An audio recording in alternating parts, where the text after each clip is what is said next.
Hey everyone, Old School Pokemon here, back again with the Pokeflips podcast, joined by my usual co-host, KetchumAllCollectibles Dan.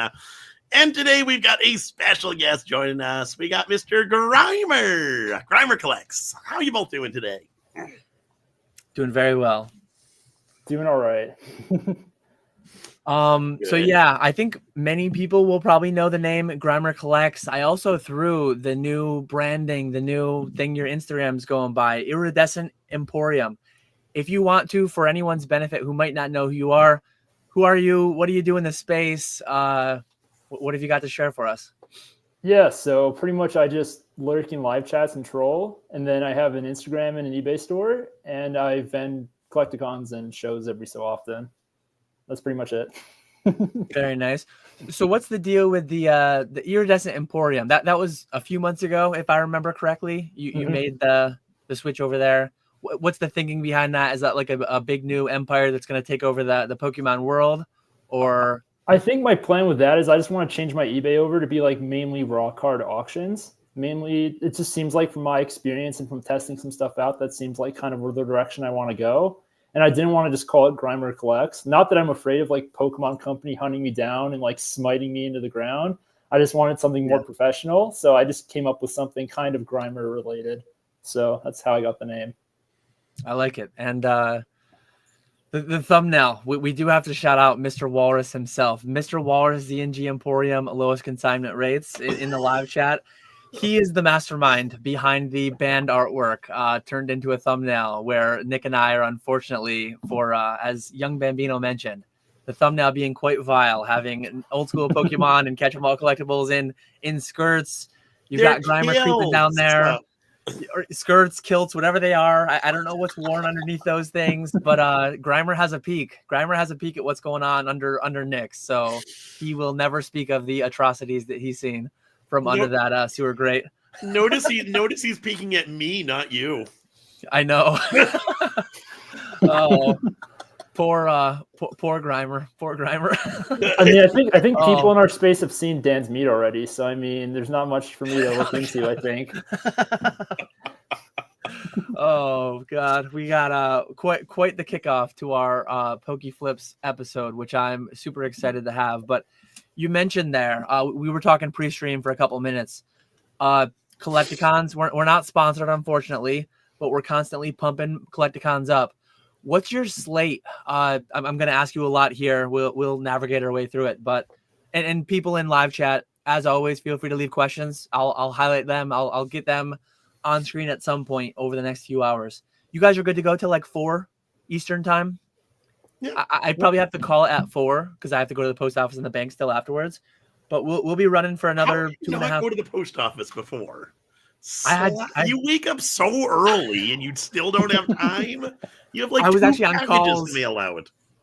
I had 0 packages to mail out today, but I was on calls with my streamers this morning. So I had a call with PK and Ponga actually this morning, all morning, and I went extra time with Ponga for a while when PK went live. But anyways, we're gonna be live for another 2.5 plus hours. Feel free to leave your questions in chat, but I'm going to start selfishly with some of my own questions for Grimer. What is your Collecticon slate looking like? If you want to share, I know where you live. I don't know if you want that out there in the open. What's your local scene look like? Do you do much local show vending, much like sourcing from LGSs, anything like that? What's your 2025 look like? Cool. So my local scene does not exist. I live in the Rockies, so I live in Northwest Colorado. I have no LGS nearby, no show nearby, no nothing. I think the nearest shows are in Denver, which is like 2.5 hours away. So I'll go to Collecticons like maybe 3-4 times a year, mainly as a way to like meet up with people and socialize. And then if I can make some money, that's fun as well. So my plan for that is I'm doing Chicago in April with a couple people. I got Ponga in my section vending with me. I think I have Sterling in my section as well. And then I'm staying with like Bierski and Java and Spat and a couple other people. So that should be a good time. And then I'll do Edison in July.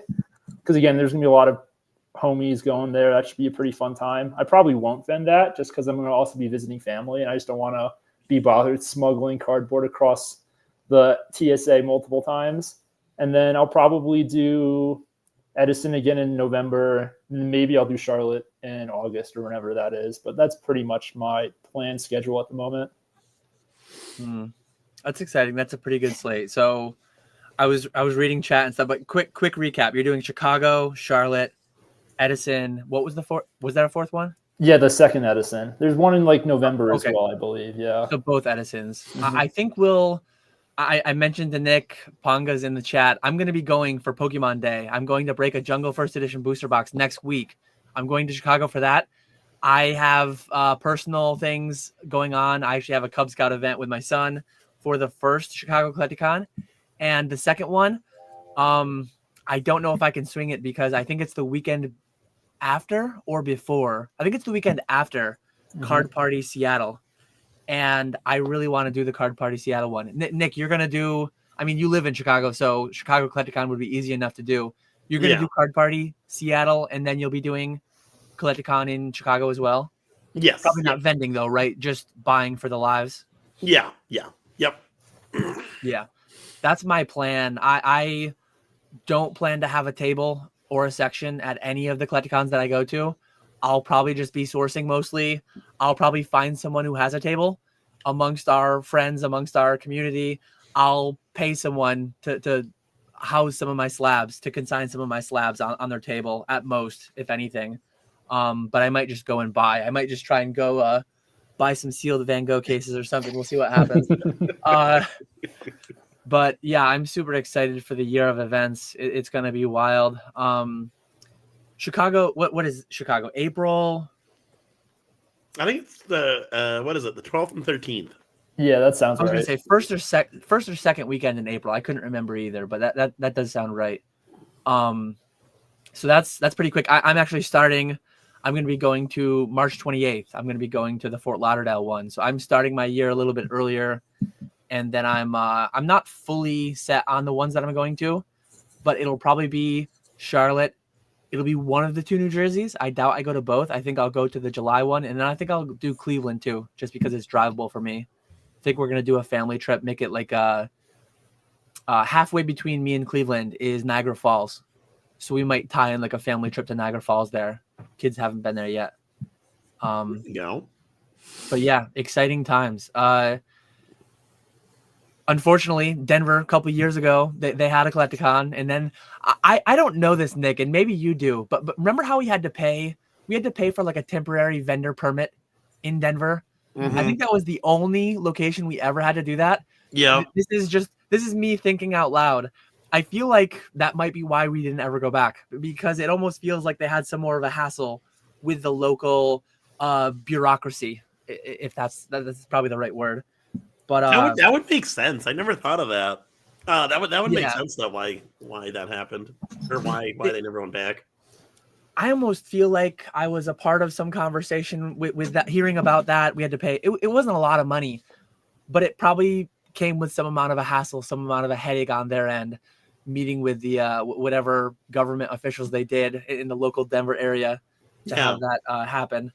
Yeah, but, I could probably add to that. I think, again, this is not financial advice. I'm not a financial expert, but I believe most municipalities in Colorado collect like a city sales tax on top of the state sales tax.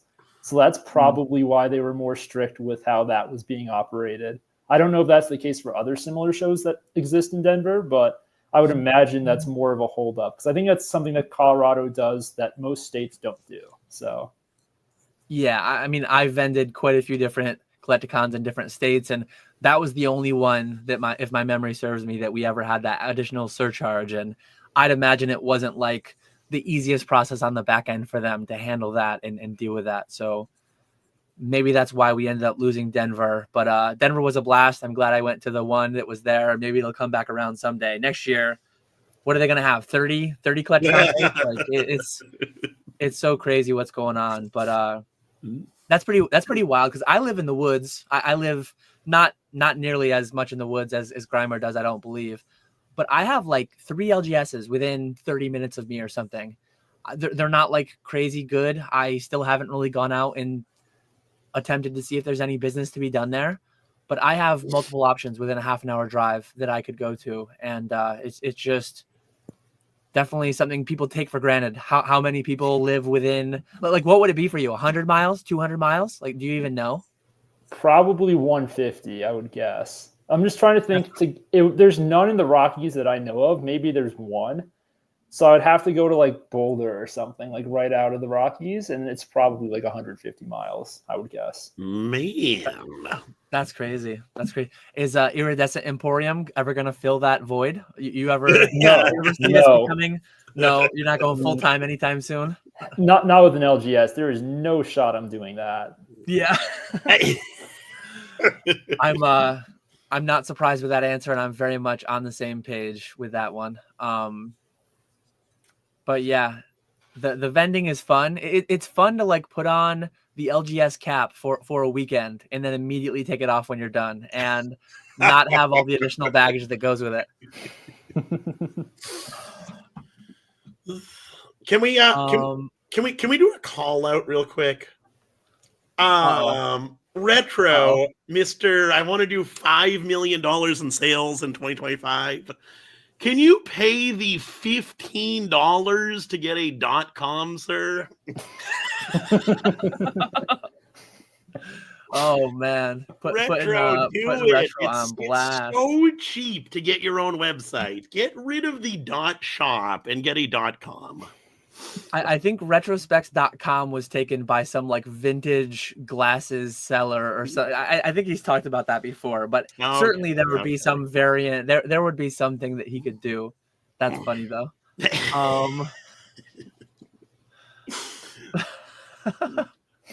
Let's see if I missed any questions in the chat though.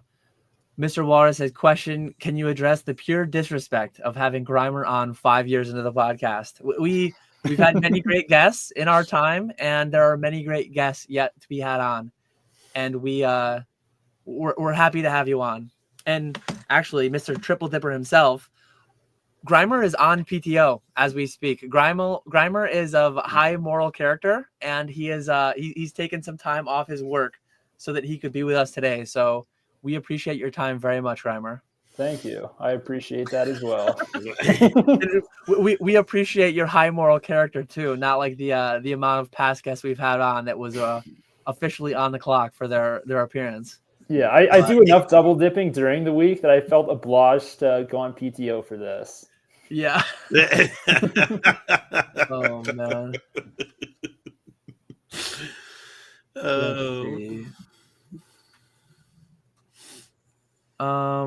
But yeah, what else is going on? Oh, Ponga doing the old retrospecs shout out. Where can you buy Japanese product from?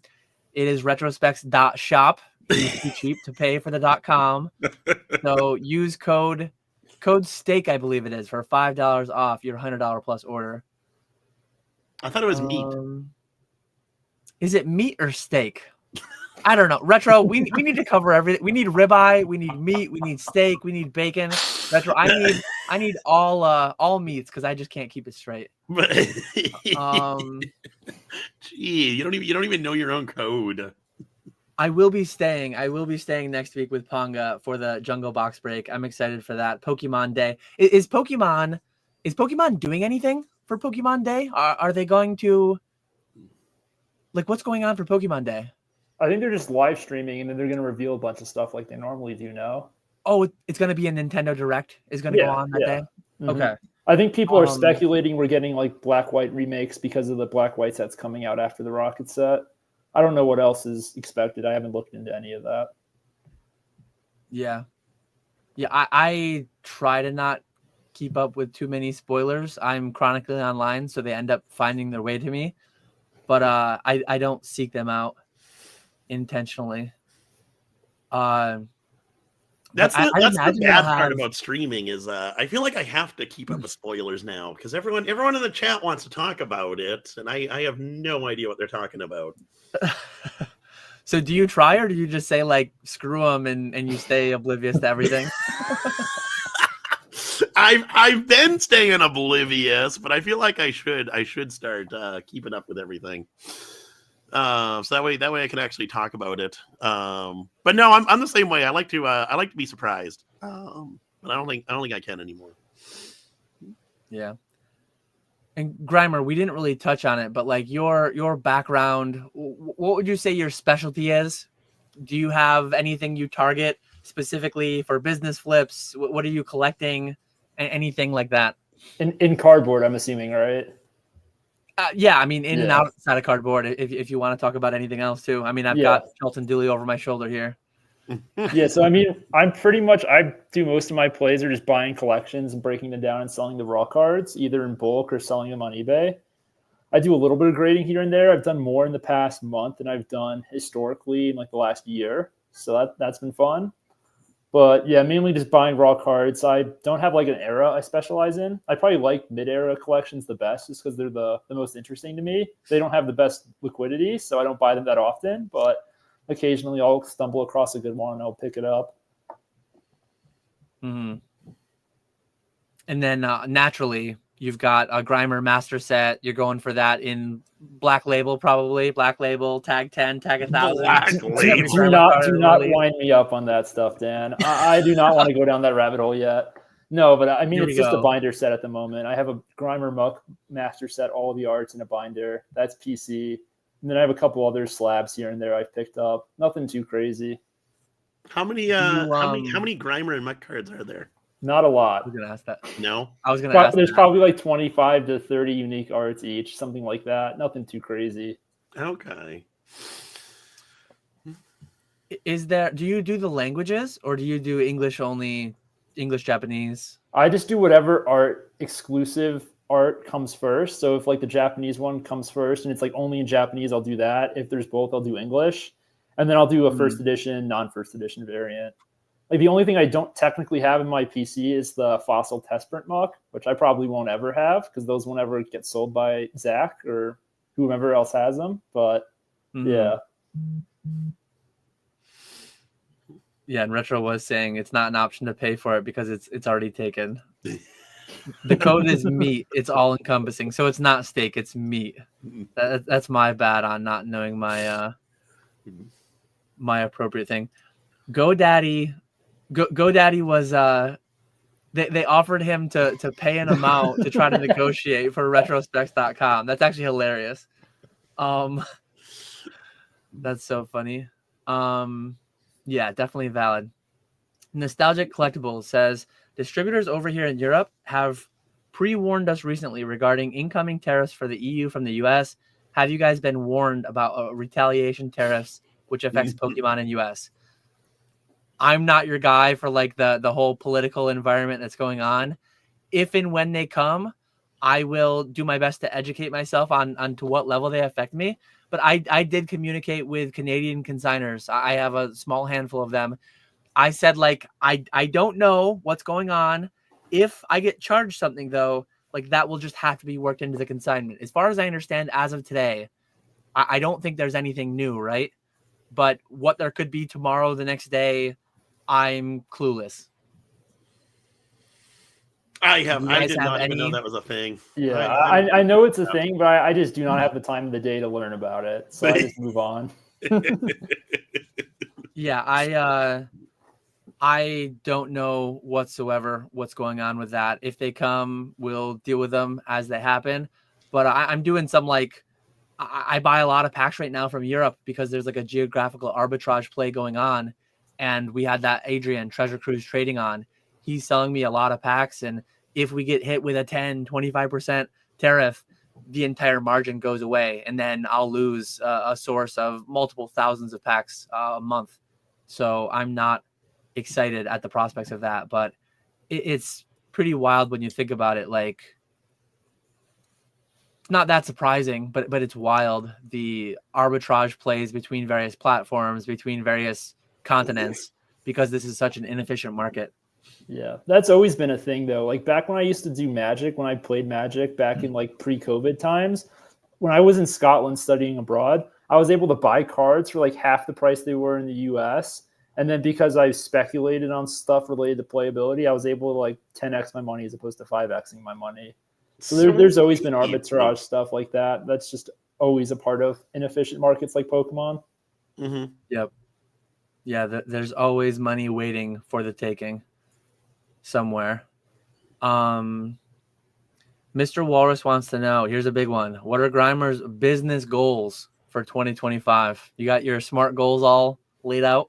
Yeah, I have a list of goals. I actually have goals this year, which is unlike the last couple of years. Last couple of years, I kind of just did it because I enjoyed it. This year, I kind of want to actually like have some purpose behind it. So my goal is to grade, I think like between 1,000 and 1,500 slabs this year through PSA, and then other companies are just extra on top of that. And then I have like eBay metric goals for like sell through rate and like total 90-day numbers and stuff like that, followers and all that. Nothing too flashy. Because I've taken the last month more or less off Pokemon, at least selling on my eBay. I've been doing other stuff. So now that I kind of getting back into the swing of things, I have goals to aim for, which is kind of nice. Are you sticking with? Oh, sorry, Dan. No, go ahead. Are you sticking with PSA or are you going CGC now? I'm doing a little tag now, actually. So I had a couple cards in my most recent PSA sub that got absolutely shafted for no reason whatsoever.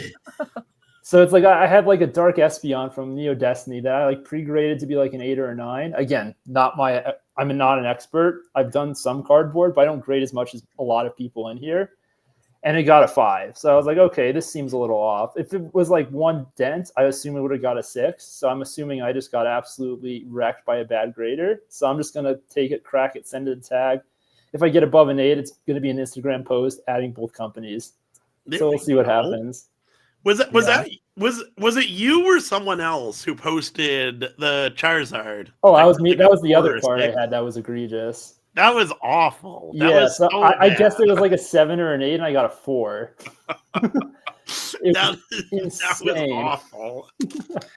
I actually have I have a 4 coming back from PSA right now of the Bubble Mew. I looked up the pop. It's like pop 15 or something. I mean, it's super rare.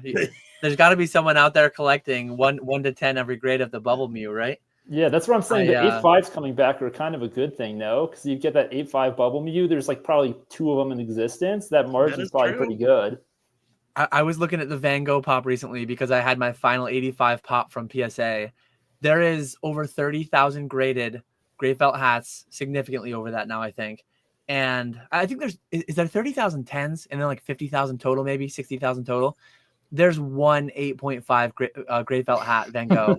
Like it's a pop one, just like the black label. It's like, man, I might crack out all my PSA 9s just to try to get that 8.5, maybe rough them up a little bit, make that maybe a pop 2. I've been going for the wrong pop 1.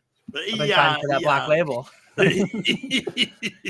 But any like tag intrigues me. Fellow robot, I love the concept. I love the idea. Let's do our little tag topic conversation here. I'm not paid by them. I'm not shilling them to any extent. I'm intrigued by the idea. I've been all along for 11 years. Nick has known me for 11 years, going back to E4 days. I've always been complaining about human grading, inconsistencies, all this and that. So the concept of tag I like. I just don't believe that they're doing it. Maybe someday they'll be able to, but the whole thing with Greenie, he cracked out the creatures deck Zapdos, and then it got a tag 10, and then it went to an 8 because they had to teach their robot how to see surface indents and whatever. So I want it to be a thing. I want more competition in the space. I just am highly skeptical. They claim reproducibility to like 6 out of 1,000 points, but I could be missing it. I don't see the data. It's like, show me the data where you scanned 100 cards 100 times each, and they were all within plus or minus 6 out of 1,000. They claim that. Show me the data to back that up. And I've not seen it yet. I've only seen some anecdotal, interesting things here and there. What are your guys' thoughts on tag? Have you graded with them yet? Are you going to do a lot with them in the future? If you want to go, Grimer. Sure. So I have a bit of a math background. I have a master's degree in applied math. So the tag in concept, like the way they're going about it, is intriguing. But I think the ultimate thing people don't realize is we want grading companies to be as inefficient and as inconsistent as possible to make money. If tag is actually optimal and optimized to grade the exact card in the exact condition it appears to your eye as well as the AI's eye, that's probably a net negative to everyone in the hobby, especially if they could scale it up with the ability of it being AI to levels that we can't comprehend right now.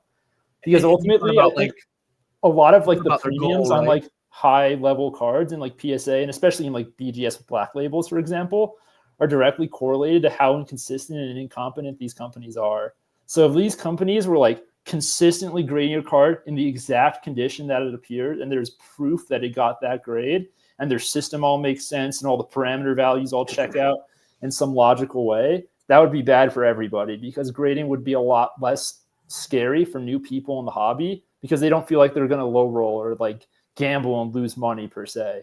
A lot of what keeps grading up is that you innately have to put in a lot of sample size in all the grading submissions you do, because there's variance innately, because it's humans grading the cards in most of these other companies.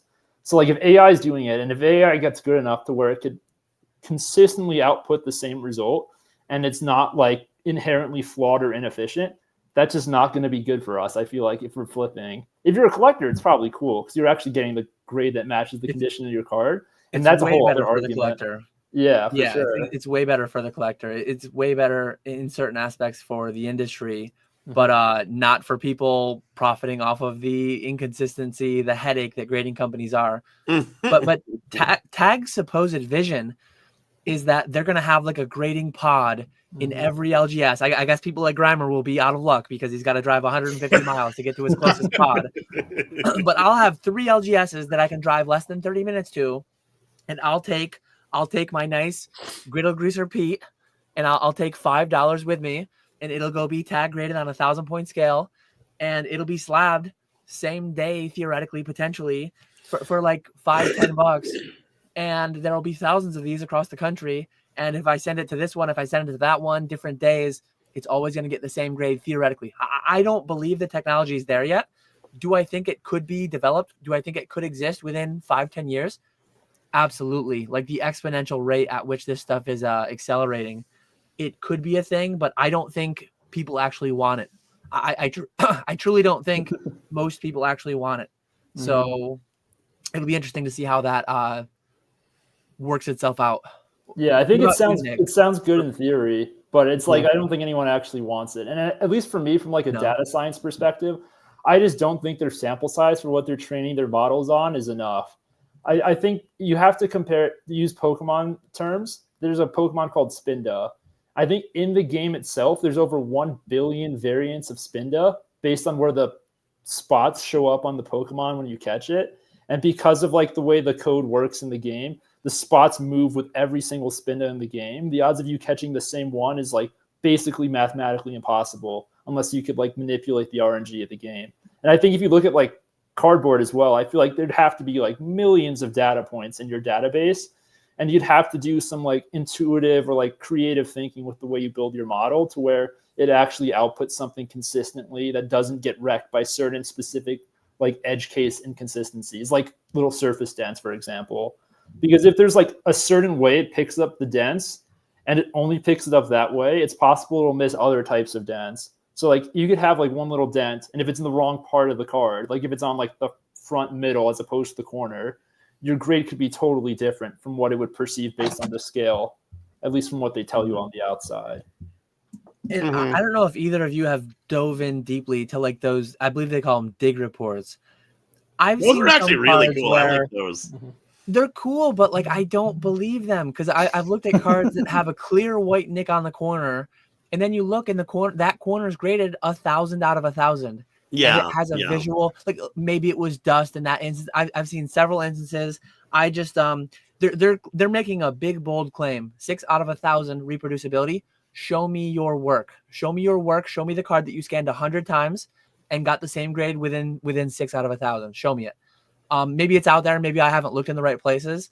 But Nick, are you like grading with them at all, or? We're gonna try a test batch with them. I think they have they easily have the best labels. Cases and labels out of any of the grading companies. I love the look of their slabs. I think that part is really, really good. I like the amount of information in the dig report. I think it's completely unnecessary. But it's kind of cool to see where exactly your card went wrong. I didn't realize Walrus was looking it up. I didn't realize that Dig Report was so much more expensive than just grading. It's like $25-$30 to get that report, which seems absolutely absurd. Unless you're talking like super high end cards, then it makes sense. But for your normal cards, it does not make sense whatsoever. So I like that aspect of it. But I don't know enough about AI and technology and all that stuff. For me, I like the whole human aspect. I think humans can do a better job than a scan. Because like you said, any little bit of dust on the card, that could knock off some points for the grade. And then surface issues, dents and scratches and stuff like that. How good are these scanners at picking that stuff up? I don't know, just don't know. But I think humans can do a better job. As inconsistent as they are, I think that's the best bet. Yeah, I forget how long now they've been around exactly. I've seen them there for a while. I've had a couple like 10, 15 card subs built and ready to go. And then last minute, it's always been like, nah, I'm going to go to PSA. Nah, I'm going to go to CGC. Now I'm at a point where I'm grading so minimally anyways. I'm torn between, do I send out 20, 25 cards to them, or do I just keep my head down and stick with like sourcing for the live stream? I probably should quit a lot of these side projects and just do what I'm doing and try to get to the next level with that. So if I had to guess, I probably won't submit to them anytime soon, especially now because they had the big spike. Like, I think the grading fees are going to go up. I think the turnaround times are going to go down. I'm probably just going to keep doing what I'm doing. But there's money there. Like, there are definitely people making the slab optimization plays. There are definitely people getting some big numbers. I know ZNG Emporium had some big auctions this past Sunday. Probably has some live right now as we speak. It's wild though. It's wild. All the different angles, all the different aspects of the hobby. And I'm very much on retro side here. If you want true grading, look at the card yourself and keep the one that looks best to you. I made a very ranty video towards grading a couple weeks ago in a live stream, and I trust myself more. Like, I don't care how AI you get. I don't care how true perfect you get. I know what I like best. PSA for me, they are too detrimental on surface. Give me all day long. Pick between two Masaki Gengars. Pick one that is gem mint in every aspect, and it has a minor dent on the Masaki marks. I will take that PSA 6 Masaki with Masaki marks and gem mint centered, all that other stuff. Otherwise, I'll take that over a PSA 7 Masaki with a ton of whitening, off center, hollow scratches. So people treat PSA, CGC, BGS tag as if they're like the end all be all, but I know what I like most. And I know the aspects that I care about. I know what I look for. And yeah, it's like some amount of people are losing the plot on what grading was intended to be, in my opinion. It's just wild how we value so highly someone else's opinion. And okay, if it's a robot, I will value that a lot more than a human's opinion, because the consistency, blah, blah, blah, if all those things are true. But I just think so much of the hobby has lost the plot on it. And it's great because the end result is it's more easy to make money in the hobby. So I'm not going to be mad at it. I don't understand it, but I take the opportunity when it's presented to me.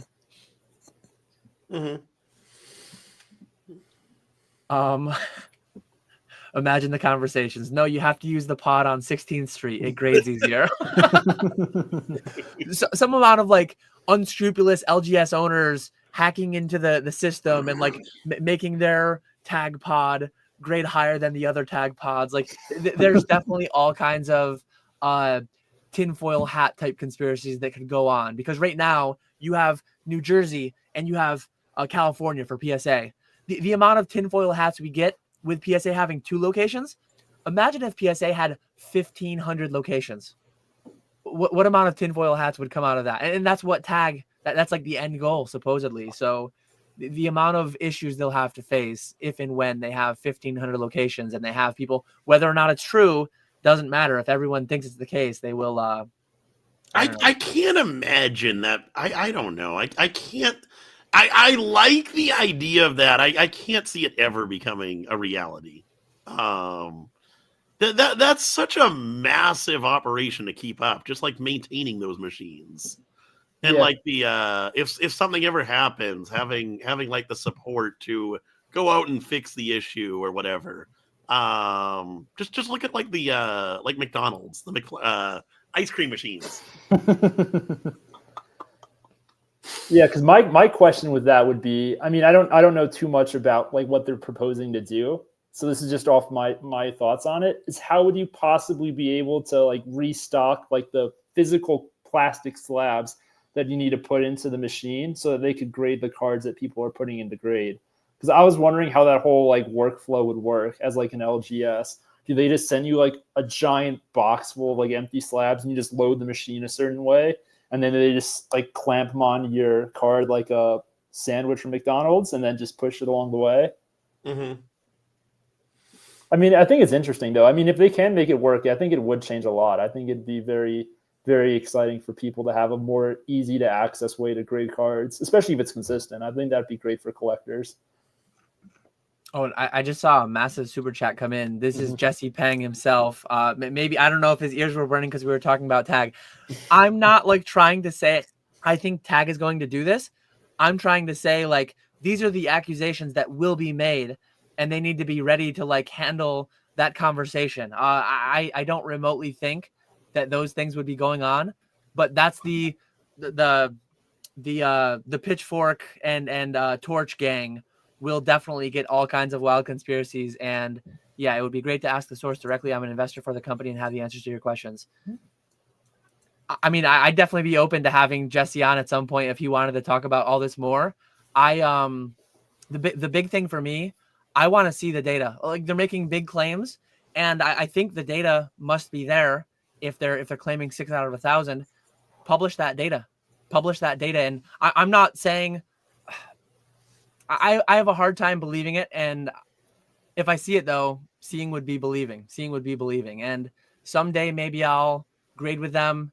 But at this point, I just haven't taken the leap because PSA, BGS, CGC are doing enough for me right now. Mm-hmm. Yeah, because I'd be very interested to see like their whole algorithm for how they do all the grading. Because again, I come from a math background. I've done stuff like parameter estimation and grad school research. So I'd be curious if they're going like true like neural network, let the computer come up with the parameter values on their own, or whether they're coming up with like pre-existing values from their own expertise and then just having the machine streamline the process of actually recognizing the conditions. Like I'd be very interested to see how they go about doing that. So that'd be cool to learn about. And thanks, Jesse, for the super chat. Definitely not necessary, but appreciated. And Ponga says, in reference to like well, this was said before, but you're dealing with a consumer base who like people don't know what AI is. The amount of times that people use AI to describe just something that is like a computer, like people will call a calculator AI because it's adding 2 + 2, and like I don't know what's going on in the background of my phone when like it must be AI. No, calculators have existed for a long time, and some of them work different ways. But like, yeah, thoughts on that? People not knowing the difference between true AI versus machine learning versus just like a calculator. Like people can't separate out what is AI and what is just computational power. And I say that as like I can't fully differentiate between all that, but I think I guess I'm better than some and I'm worse than others. Yeah, I mean, it's just, I think a lot of it just comes from the fact that it's still so new. The whole concept of machine learning is pretty new relative to when people learned about science and math and computers in school when they were growing up. So, I mean, nowadays kids will probably learn about it and actually understand what it is. But I feel like most people like in our demographic just slap everything that has a computer and numbers on it and calls it AI or machine learning. And I mean, I'm not an expert on it. I have some experience with machine learning from grad school and math and whatever. But I definitely think it's a bit annoying just hearing people just call everything AI, like calling just regular calculator stuff AI. I have people at my work who call like simple Excel functions AI all the time. And that's always super fun to listen to. And it's like, but prior to me doing what I do now, I work as an analytical geochemist now. I was going to go into like epidemiology or studying viruses using math back pre-pandemic. And then the pandemic happened. And I was just so annoyed with how like everybody was talking about all these concepts in like virology and epidemiology and math that have no idea what they're saying. And that part of the whole like media landscape with the pandemic really turned me off to the whole field as a whole. So that's kind of how I ended up going down this rabbit hole of being in the mountains. Yeah, it's all super interesting, and it's all complicated because you're dealing with very different levels of knowledge about all this stuff. And like and Jesse, I've heard a lot of your content before. I am so much on your page. Like I have a 11-year history of just shouting from the rooftops that like grading companies all suck. PSA, BGS, CGC, they all suck. I think Tag has had some sucky moments early on in its tenure. Not surprising, but mistakes will happen. It's about fixing them. It's about making them right. I think what they did with the whole Greenie situation was the right way. Deactivate the card, get it in its true proper grade, update your programming, update it so it knows better what to do next time. But yeah, it's all a very interesting conversation. And if you would tell me today, the future 10 years from now would be whether it's Tag or ABC or XYZ, if somebody were to take a bunch away from PSA, one, as just a pure consumer, I would like that, having more options, having more competition in the space. But two, part of me, like, it would be like, they need to be taken down a peg or two because they're making me a bunch of money. So it's like, it's all cool and fine, but they're just printing money relentlessly. And they get off on too many things. I think people let it fly too much because they make them too much money. And they make me a whole lot of money too, but I'm dumb, so I'll complain about their issues as well. Yeah, I mean, my whole take on grading, I kind of view it as as when I played Magic back in the day. Like the only reason you would ever grade cards in Magic back when I used to play is if it was like Power 9 or like very specific cards from like the 90s that you can't find authentic copies of easily.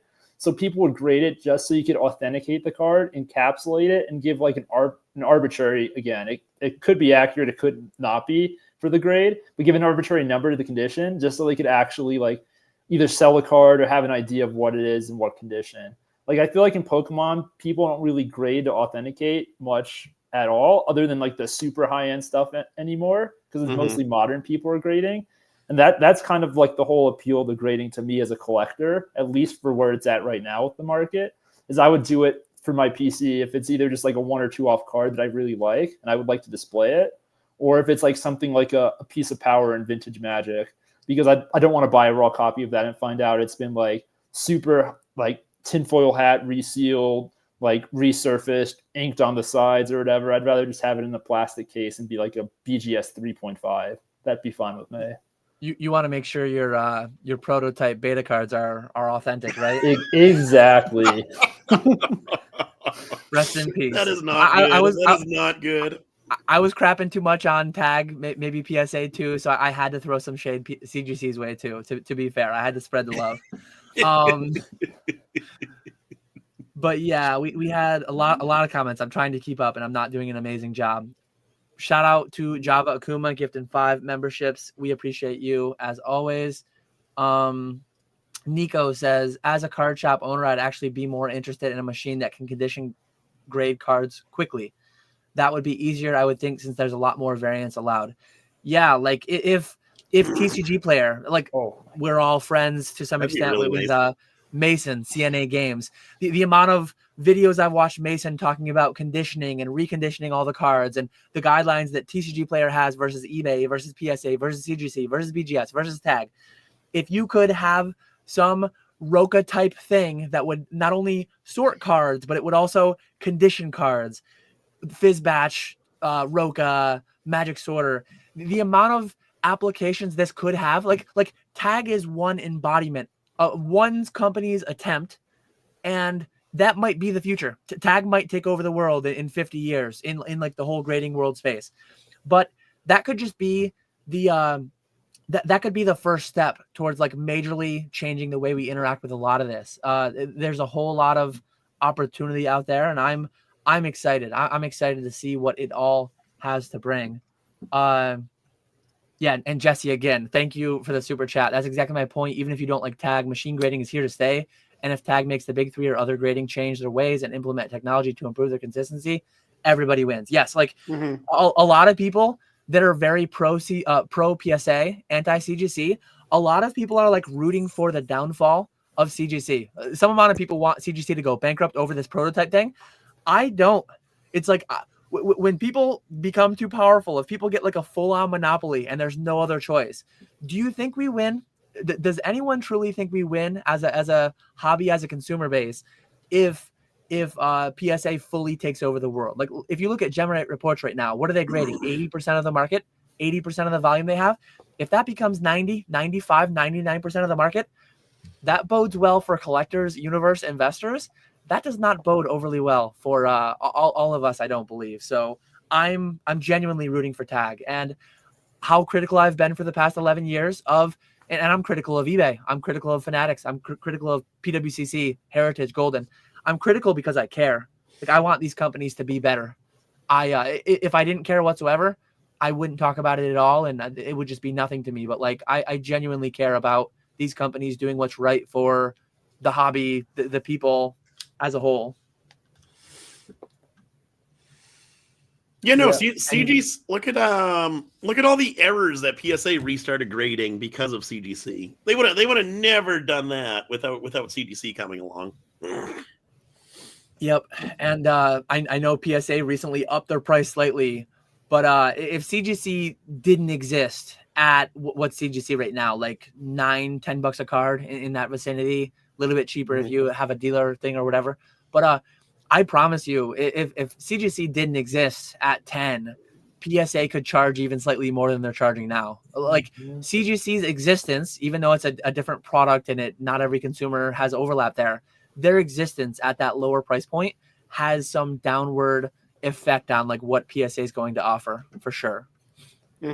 Definitely, yeah. I think your suggestion about, again, I don't know the logistics of how they're going to do these grading pods, but even if they just made a pod where, again, like you suggested, you could put the card in and you could condition check it immediately, and you could come to some agreement with TCG Player so that like their condition software matches up with the TCG description for each condition. If you could just put that in an LGS, that completely changes the entire market, because that removes all of like these issues that people like Mason have with grading, or not grading, but like evaluating conditions on cards. And it just streamlines that whole process online so much better. Like that alone would drastically improve like the way raw cards move on the market online. And I mean, obviously if you could do it with slabs as well, I don't know how that would work per se, but there's a lot of possibilities to push innovation when there's a lot of competition present. And that's what I like about having multiple grading companies actually trying to do things that are like a bit different. Yeah. Yeah, more options, the consumer wins. Chat's always wild and chat's always funny. Retro says the pod thing is a sick idea, to be honest, similar to GameStop. It just makes grading more accessible to an average collector. It doesn't need to dethrone PSA to be successful and make a lot of money. I think that's one thing a lot of people in this space tend to do. Like we are primarily Pokemon, PSA, like Pokemon is leading the way of all TCGs by far. Pokemon's grading volume surpassing a lot of sports cards lately. And it's like people can't like let Lorcana exist. It's like people need to be like, it's going to dethrone, take over. Same thing goes with MetaZoo. I won't get too deep into that rant, but like some of these things can be born into this space. They don't have to overtake Pokemon. They can just like do their thing, be their own thing, and never become the number one. But they can be, it can be fine to just be hanging out there, some market size participant, right? Like people just get so weird. Oh, well, if CGC does well, if CGC succeeds, if tag succeeds, that poses risk to my PSA investments or whatever it may be. Like people get so defensive over that kind of stuff, and it's just kind of weird. Can you pull up Ponga's recent message in the chat? I have a story I want to add to that. Cool. So I'm going to dox myself a bit here. I went to grad school at Colorado School of Mines in Golden, Colorado. And my second year there, actually, they employed a program where they had self-driving shuttles that would pick people up from different points on campus with no people actually like driving the shuttle with a steering wheel at all. They would just have someone manning the machine just to make sure it doesn't malfunction and crash into a bunch of moving cars. But they had a bunch of self-moving shuttles that they would drive around campus and pick people up and take you to designated spots and drop you off. They were the worst shuttles by far that I've used ever. They were horrendous. And again, this is all AI-based, machine learning-based, whatever buzzword you want to use. But they were entirely self-driving, which was really cool. They had multiple very serious flaws that would cause a lot of major problems with their driving routes. To point out two of them, because I thought these were the funniest two, they were horrible at like the circle intersections. So whenever they had like yield signs and stuff, they had a horrible understanding of how to actually kind of maneuver that in a way that was fluid. So a lot of times they would back up traffic on these circle intersections and just piss all the locals off. And then they also had no understanding of what ice was too, which was an obvious, very dangerous risk living in a town that's right next to a mountain. So that program got shut down a couple months into existence, but it was really cool to try it a couple times to say I was in a self-driving car. So What do you guys call those? We call those roundabouts here. yeah, roundabouts. I didn't know the right word for where you are in the boonies. I forget what they called it when I was up called there. rotaries. I was going to say, we're not in England over here. I couldn't remember the other words that people use, but I knew that that's like a regional thing. To me, the roundabouts. But to me, it's soda here. Some places it's pop. Some places it's cola. Like, yeah, it's always interesting to hear the different. Tom says rotary, but around me, they're roundabouts. 15, 20 years ago, around when I started driving, roundabouts were not that common around me, but they're making a lot more of them now in like new traffic areas when they're putting in new roads or whatever. UAP typed some stuff that I don't know how to read those words, but that's in his local language, I guess. Yeah, that is not English. You don't want to give it a shot? No, I do like roundabouts though. I think they're really nice. I mean, when I lived in Golden, there was like 10 roundabouts down the main stretch of town. And if you were a tourist, it was so easy to spot you out because you would stop at every roundabout and just not know how the yield sign works. But once you got a hang of it, it was super convenient. I felt like they worked better than stoplights in a lot of cases. Yeah, I like roundabouts. And then is it New Hampshire or New Jersey? They have like jug handles. Like a lot of I think is that Jersey? I could be wrong. I lived in Jersey. I just don't remember.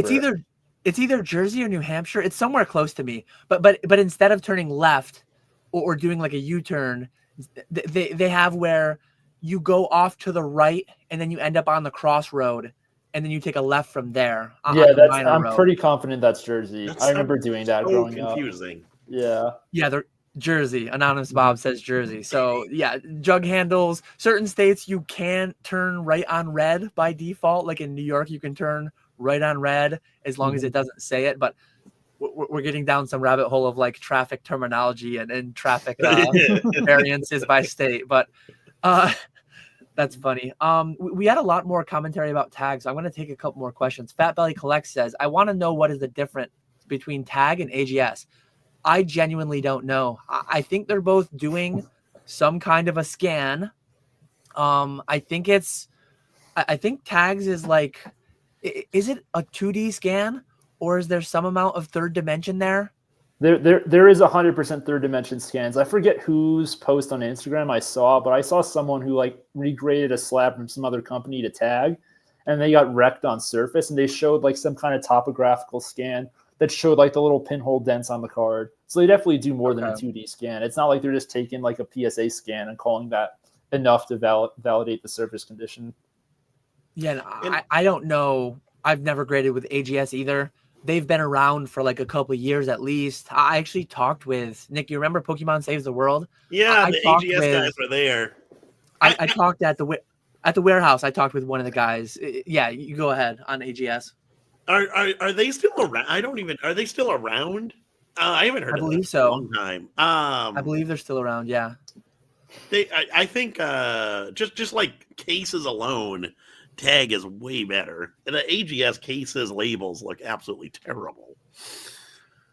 Yeah, the other thing we didn't mention is doesn't tag package the cards in like their own little like booster pack looking thing? Yeah, that's super fun. I think if you don't know what the grades are coming back, you get to open the pack up and be like, oh, it's this card. Ooh, I got this grade. Like, I feel like that's a really fun way to do it. That's kind of innovative. That is. It's I a like little bit. I mean, all of this is, but it's a little bit sorry Earth to me.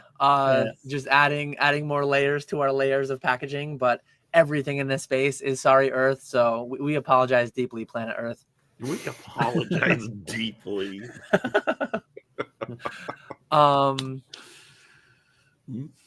Jesse says, please check the card reports for AGS and tag and you'll understand. I have looked at some dig reports.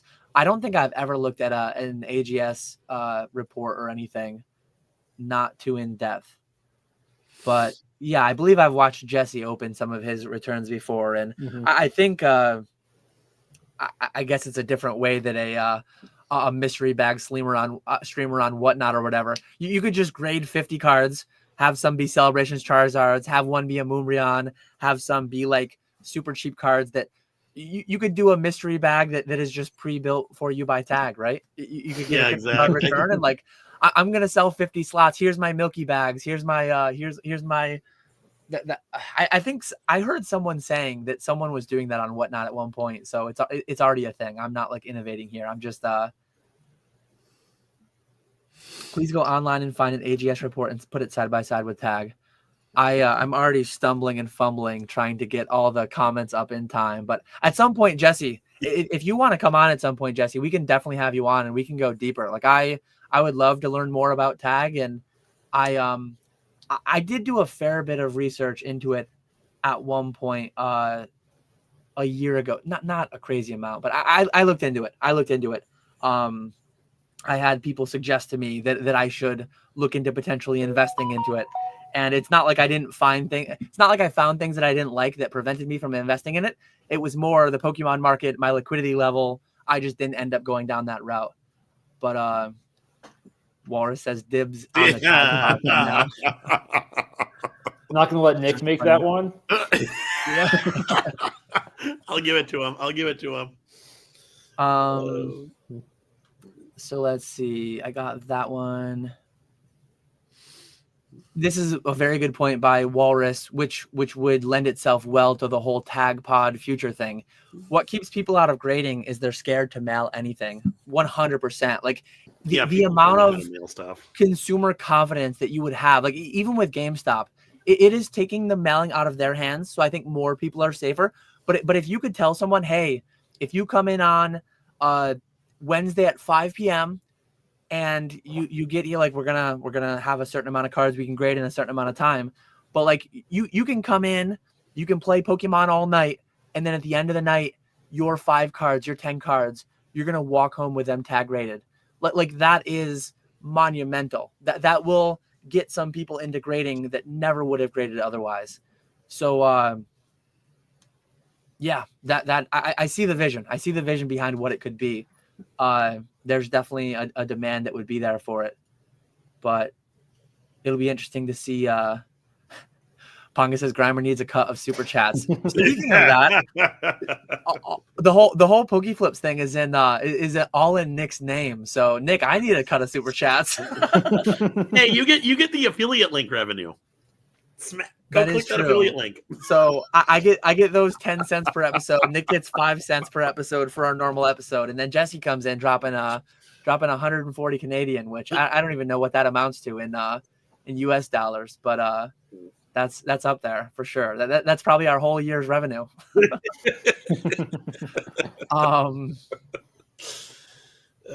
Here's a couple more questions on tag, and then I don't know if the whole thing's gonna just turn into tag the rest of the way, but I'm open to talking about other things too if people want to. But this was an interesting thing. It was good of Greeny to be honest about the tag situation. A less moral person could have just taken that tag 10 with a known imperfection and not talked about it on a YouTube video. He could have not sent it back in. He could have auctioned it somewhere secretly without disclosing the fact that he had damaged it as a tag 10. So shout out to Greeny for his honesty. Shout out to Tag for ensuring that was handled properly, put into the new proper slab, whatever adjustments they made to the algorithm. But what do you guys think on ethics? So you grade a card, You send in a card that you know has an imperfection. Like say you have a high end card that even if it's a 6, you're gonna grade it. You have a PSA 6 quality base first edition Charizard. You know it should be a 6 because it has this massive dent, whatever it may be. You send it in, and PSA gives it a 9, or PSA gives it a 10, or something crazy. What do you do with that? What do you stand? Where do you stand on ethics after a card is graded? As Walrus asks. I think I that's a tricky one. I personally think I would disclose it but sell it as a tag 10. Because you're gonna get a premium. You could get a massive premium if you didn't disclose it and you just sent it to like James or you, Dan. You can send it to Fanatics, whatever. But I would feel take bad. Tag. What? Don't send tag to me yet because Fanatics doesn't take tag currently. Okay. I would imagine if they become big enough, like they'll take them eventually. But as of right now, they don't. Yeah, I think I'd be fine listing it and putting a note in the description, in little fine print. Make like a Very fine print.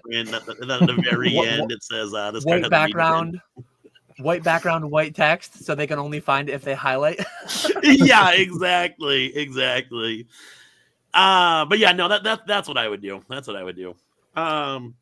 do you think? I feel like that would cover my moral compass enough.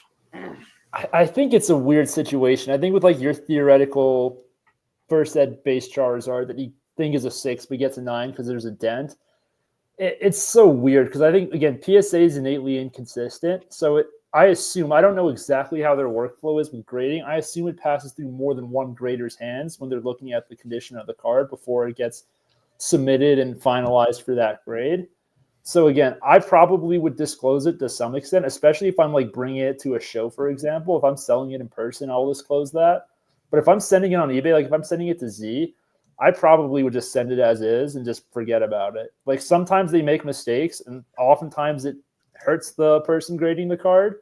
Obviously, if it's egregious, then it's a different story. Like if it's like a huge dent or bend, then obviously I probably would do something different about it. But if it's just like a little pinhole dent or a little tiny ding and they gave it a 9, I'd probably just keep the ball rolling. It's just variance at the end of the day. As long as PSA, again, I think that works the way I think it does, I'm fine with it. Mm-hmm. And one additional point of nuance is, sorry PSA lovers, because I'm going to bring them back in. I made my rant video a couple weeks ago. I made my rant live stream. PSA fraudulently stood by the PSA 10 grade on that Shadowless Nidoking. So I would be fine selling it in the condition as stated by the grading card company, especially if it's PSA, especially if it's CGC, especially Tag. Actually, I did verify quickly. So Tag has a financial guarantee of grade and authenticity, but it caps at $10,000 per card and it caps at $25,000 per person. So they do have a financial guarantee, but it has a relatively low cap. I know I didn't used to know PSAs had a cap too. I believe PSA's caps at 250,000 per card, really? Or maybe 100,000. Yeah, I found out that for the first time when I was doing my rant video the other day, going through like line by line of the terms and conditions. But the fact that PSA 10 Shadowless Nidoking that was clearly like a 7, PSA upheld the grade. So it like by definition, a PSA 10 is a card that you send to PSA and they put a 10 on it. By definition, that is a PSA 10. So if they stand by that, I'm gonna sell it. Java actually shared another anecdote. Greenie and Java had separate interactions, I guess, but Java graded a dented Charizard with Tag, not like trying to sneak one through them. I think he was trying to like learn the scale. And that's one thing, to be fair. If I ever do grade with Tag, I will probably send them like 50 cards. I'm not going to send them boring 50 cards, like all that are mint plus trying to get just 10s. I'm going to send a few cards to try to learn the scale. And as far as I understand it, I did watch Java's video. I did watch Greenie's video. They weren't trying to pull a fast one on Tag. They were like, hey, this card has a flaw. I want to see how the robot deals with it. I want to see what kind of a grade that I get. And it's not their fault that Tag gave them a 10, right? Similar thing, just as Grimer was saying. Sometimes you get grades that are lower than you think they should be. Sometimes you get grades that you think are higher. But I feel like I would just grade and sell and let people look at the dig report, let people look at the scans of the card if they wanted to. I'm not the hold on, I have it here. I'm not the professional. I'm not the expert. The other people are the experts. And I pay them for their expertise. Exactly. Like that's the thing. Like I'm not a grading expert. The people grading my cards or the instrument or AI that's grading my cards is the expert. So like even though my opinion might be different from what the grades reflect, I feel like unless it's egregious, I feel like it's not necessary for me to go out of my way to like say like, oh, I don't want to sell this. I want to crack it and regrade it with another company or like disclose it in some formal fashion. I just would keep the ball moving. Spat says people only want the plastic anyways. A lot of people value. I've definitely made that joke before that like, why do they even make the card so visible? Like just make this Why open. do they make the I don't care. Like, visible? I just want this. This one's yucky. It's gross because it's a 9. It's not a 10. But like, I don't want my eyes to be distracted by this. Like, I just want to see what I'm really after, and that's what I'm after. I'm after the big numbers on the label. So, yeah, it's all an interesting conversation, though. Mm-hmm. It's an interesting conversation. Let's see. And then look at how many cards you've probably sold that aren't actual 10s. Like when you get a return back, you're not looking through cards. I assume. I get a sub back, I sleeve them, and I sell them. I'm not looking at them. So if I don't know something's there, obviously not like on a bigger card like that, I would know that the dent was there before submitting it. But on regular cards, there's no shot. I know that one card got a 10 that should have gotten a 6 or whatever. So it's probably happened numerous times. Yeah, and the way that we're interacting inherently is just different. If you're a collector who might only grade 5 or 10 cards in a year, you're interacting in a different way. You're a lot more intimately knowledgeable about your specific cards, your conditions of your cards. Nick and I see these things as just widgets, right? We see these as widgets. A lot of them are passing through. We do our pre-grading. And then, yeah, I don't expect. Sometimes I get a message, or I used to, back when I used to sell directly on eBay. I get a message like, I can't believe you sold this PSA 9. It has this white spot here. It has this there. And it's like, it's a PSA 9. I'm not the one. Like that's what you bought. You bought a PSA 9 stock photo. I said it right in the title, right in the description. It is what it is.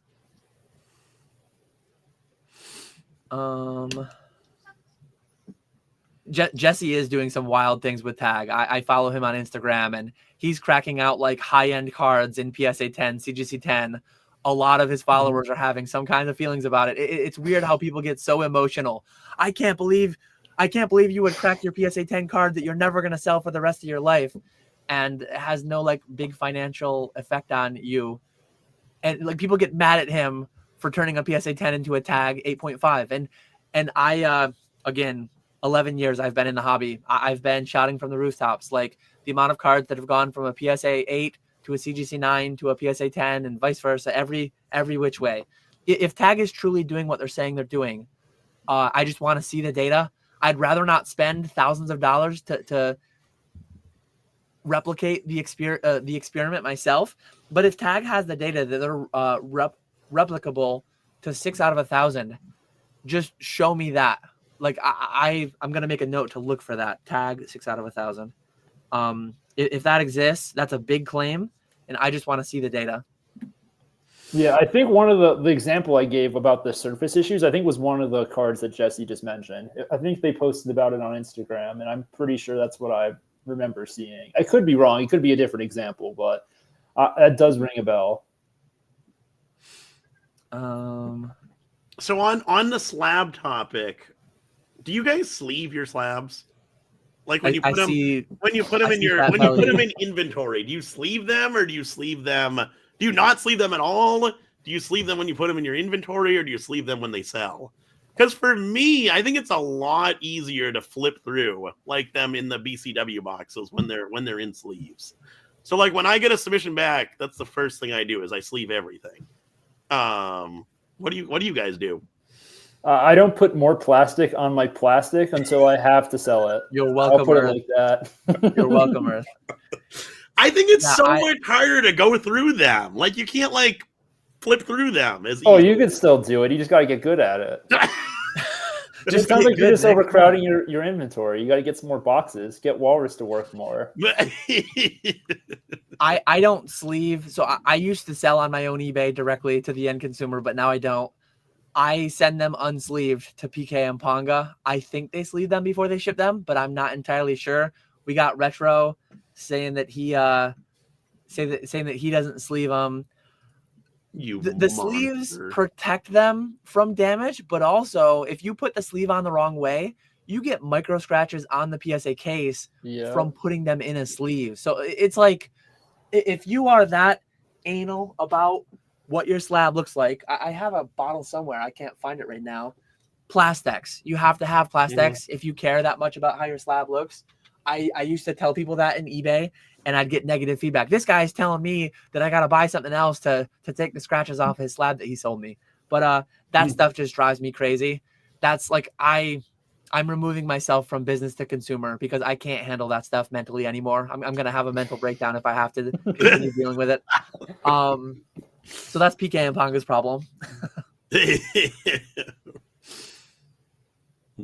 Don't micro scratch my slabs. Yeah, have a good one, Jesse. Thanks for the super chats. Potentially we'll talk down the line about getting you on here at some point. I may or may not have put. Why would do that? That That's different. That's different. I have this label maker. You can buy plastic. You can buy like plasticized labels for them that are very easy to peel off. They will never leave residue. But I accidentally put some of the paper ones on, and Ponga was very upset with me. Fanatics actually. Fanatics puts things on their slabs. A lot of them come off pretty easily, but some of them don't come off quite as easily. It's a mess for sure. I can't stand people who do that. You have people at card shows putting stickers on. Like there was someone that I bought a bunch of. I don't know if it was, but I think it might have been. I think it might have been Mason actually, who put his price sticker. I don't know. It might not have been. So Mason, if it's not, I'm sorry. But there was someone at a collector at Chicago who I bought a bunch of slabs off of, who had price stickers right on the slab. It was the most annoying thing ever trying to get those stickers off. All of this is like, I am so over all of this. I can't do it anymore. I don't want to touch the widgets anymore because people are just losing the plot, I think. It's like, why don't we just, I hope at the end of this, 50 years from now, whenever we loop back around, I hope we loop back around to like raw cards in binders. That's where I'm at. I've looped around already. Say that. As bad as grading is, it's been more helpful than more of a detriment. We're losing the plot. Oh, it's helping extract money from the hobby. No, not even that. Not even that. It makes buying so much easier than having to have 1,000 pictures on every listing and have buyers ask for more pictures and all that. Sure, you get that stuff with graded cards. What about your live selling raw cards? That's easy, right? Flip it around a couple times, turn your die to the proper. You do it hundreds of times a day, right? Yeah, but not everyone's going to be a live seller. Not everyone's going to sell at conventions. We would not be where we are today without grading. Grading has been extremely helpful. And I went through, I'm not going to rehash my whole video that I did, but I went through all that. I feel like it's necessary. I understand all that. It got us to where we are. But to some extent, a lot of people are losing the plot on it, I think. But I won't go too far into that again. Let's see. I think we had one final thing. Dote says, Can you guys wonder aloud? And after this, we'll try to pivot out of grading. Maybe someone will save us. We need a life preserver out there. A different question aside tag. Nobody cares.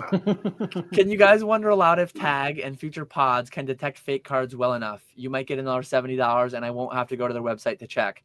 I don't know what tag does to authenticate a card. I don't know if they're doing some kind of an analysis.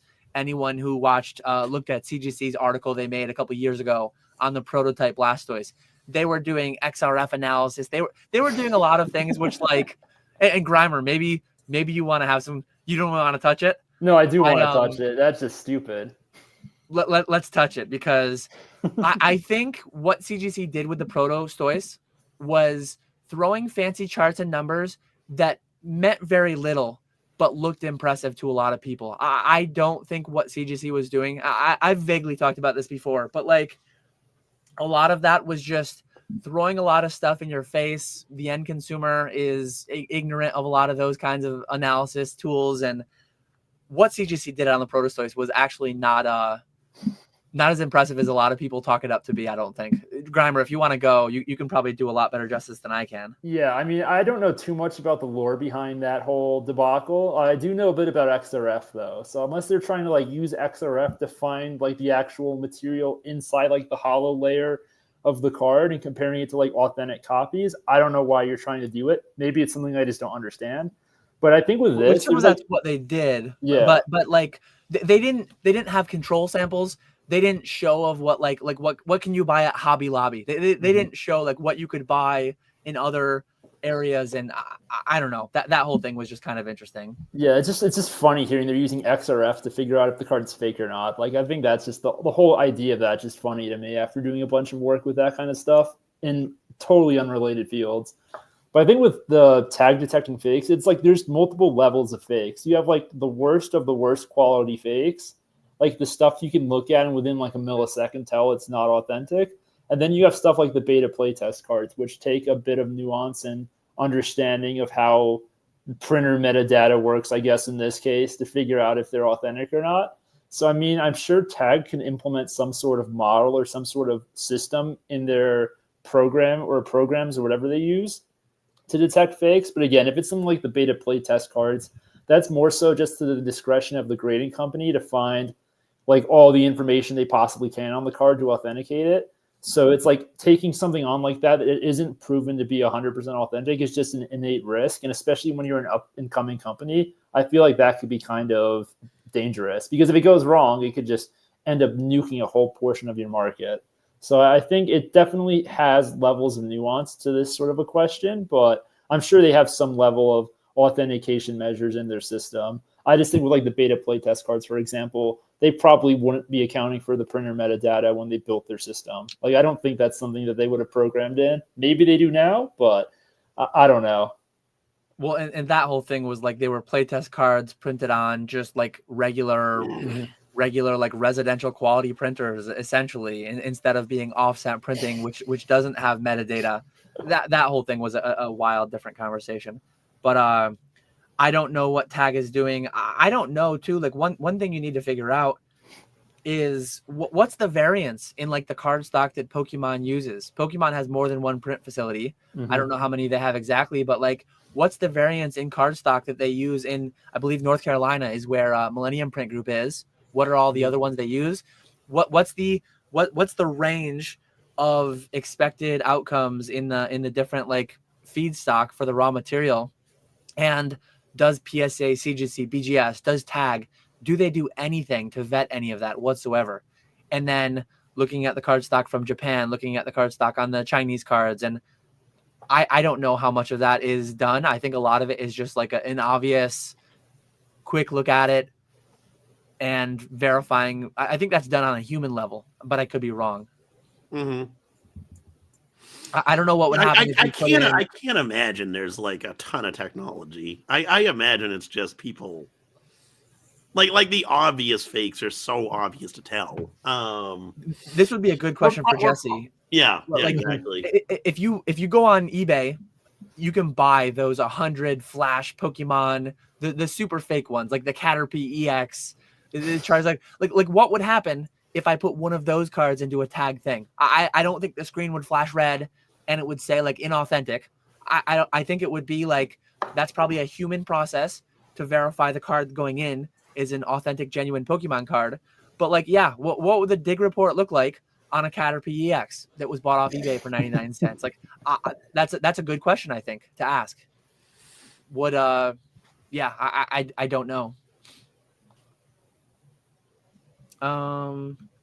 But yeah, I think we're going to end the tag and grading conversation. What's going on this weekend? What have you guys got going on? I know we talked earlier at the outset about the different events we're doing. What things are exciting you in 2025 in the Pokemon space? What's going on this weekend?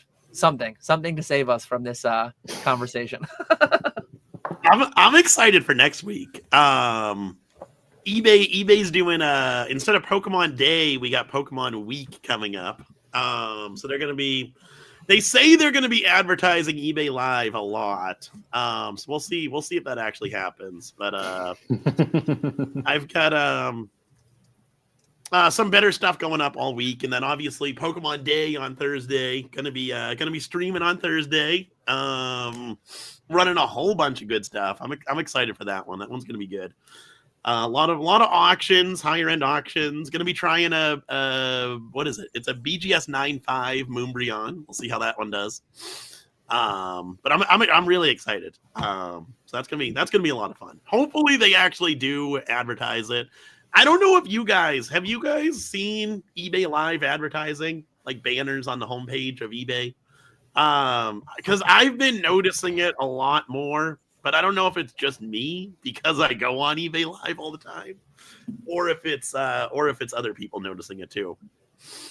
That's a good question for the chat. Like, yeah, I don't cross paths with eBay Live at all. Yeah, but you're on eBay. You don't see eBay Live banners or anything? No, I don't pay attention when I'm on eBay. I just click buttons. Yeah.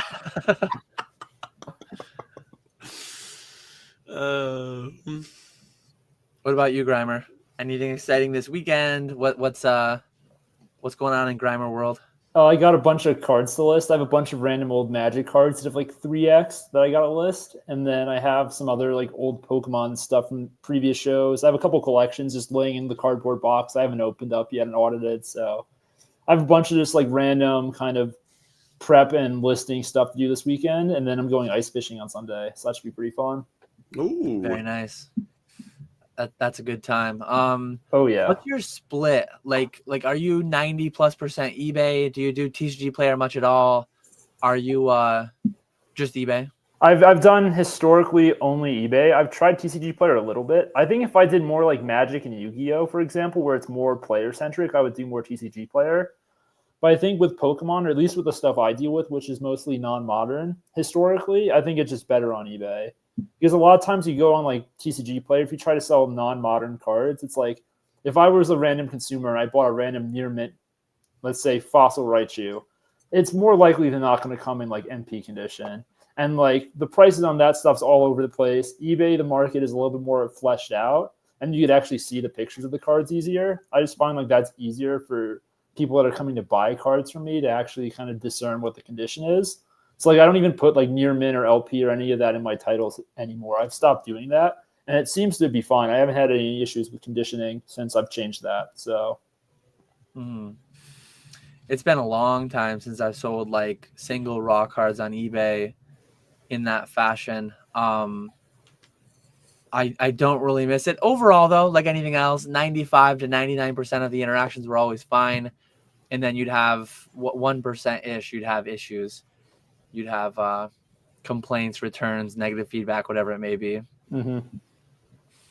My biggest thing with TCG Player is just that their back end. I don't know if they've changed it that much. Doesn't look it, but shipping stuff on TCG Player is a horrible process. Yeah, I don't understand how they haven't used like an eBay standard envelope equivalent. I don't get it. Doesn't make any sense. Like that's the part. Again, this is a tangent, but that's the part about eBay Live that doesn't have me concerned. But it's like I feel like eBay just doesn't really want to innovate. They just want to buy other companies and add it to their existing platform.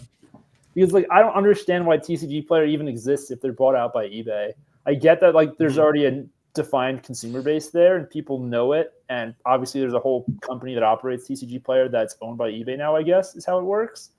But it's like I don't understand why they don't have eBay standard envelope or TCG Player standard envelope. Yeah, like, exactly. It alleviates so many of the issues that you would have selling singles as a store. I don't understand why they haven't done it yet. It's like the same thing. I don't understand why eBay doesn't charge automatically when you win an auction on a like eBay Live, for example. The fact they don't do that still is absurd. And it's because they don't do it for regular auctions either. Yeah. It's like I don't understand why that technology hasn't been implemented yet. They move so slowly.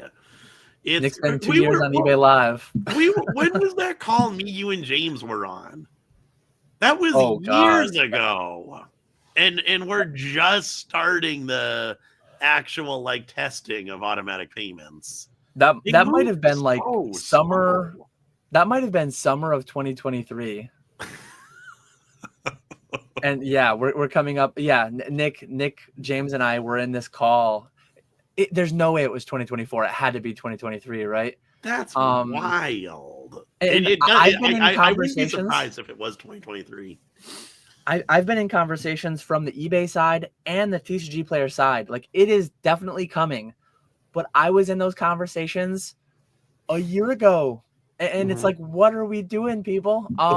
The fact that TCG Player doesn't have a native built-in way to ship things, that you have to go to Pirate Ship, that you have to go to whatever, it's crazy. It's scary. And Nick, we had this conversation a little bit privately, but I guess we can talk about this now to save us from the grading talk. But BYD, who's updating their resumes to apply to Probstein's selling platform. I mean, I'm having a good time at Fanatics right now, but I've been talking about adding eBay Live as a second selling platform. But like, if eBay's letting their golden child go, funny to call Probstein a child, a golden child, but how are they letting Probstein do that? It's scary. Maybe he's mentioned it before, his own words. He thinks he can build a better mousetrap, and maybe he can. I almost think eBay Live is just dragging their feet, waiting to buy Whatnot or waiting to buy Drip or Bid or whatever it may be. And Ponga already sent his resume to Rick. I think it'd be silly not to, but I don't know. I'm torn on if I want to enter eBay Live anytime soon. I have 2 streamers, neither of whom are chomping at the bit to go for eBay, because we're crushing on Fanatics right now. And I think the only way I'll coax one of them onto eBay is like incentivizing them with extra pay. And with what they're making now, it's going to be hard to make that make sense. Yeah.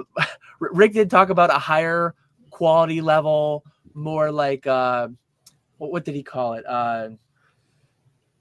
Like high production value, high production quality. I don't think my 1080p, 720p Game Boy camera, whatever I've got, I don't think I would qualify.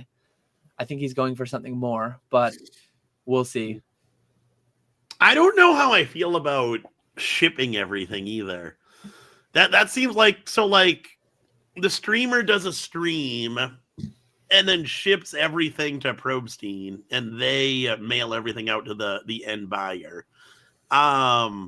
It sounds like a really good practice, but the logistics behind that would be an absolute nightmare, I would imagine. I don't know. I worry about that aspect of it. Because what happens if one of those packages goes missing? Gets lost in the mail, which is, it's going to happen.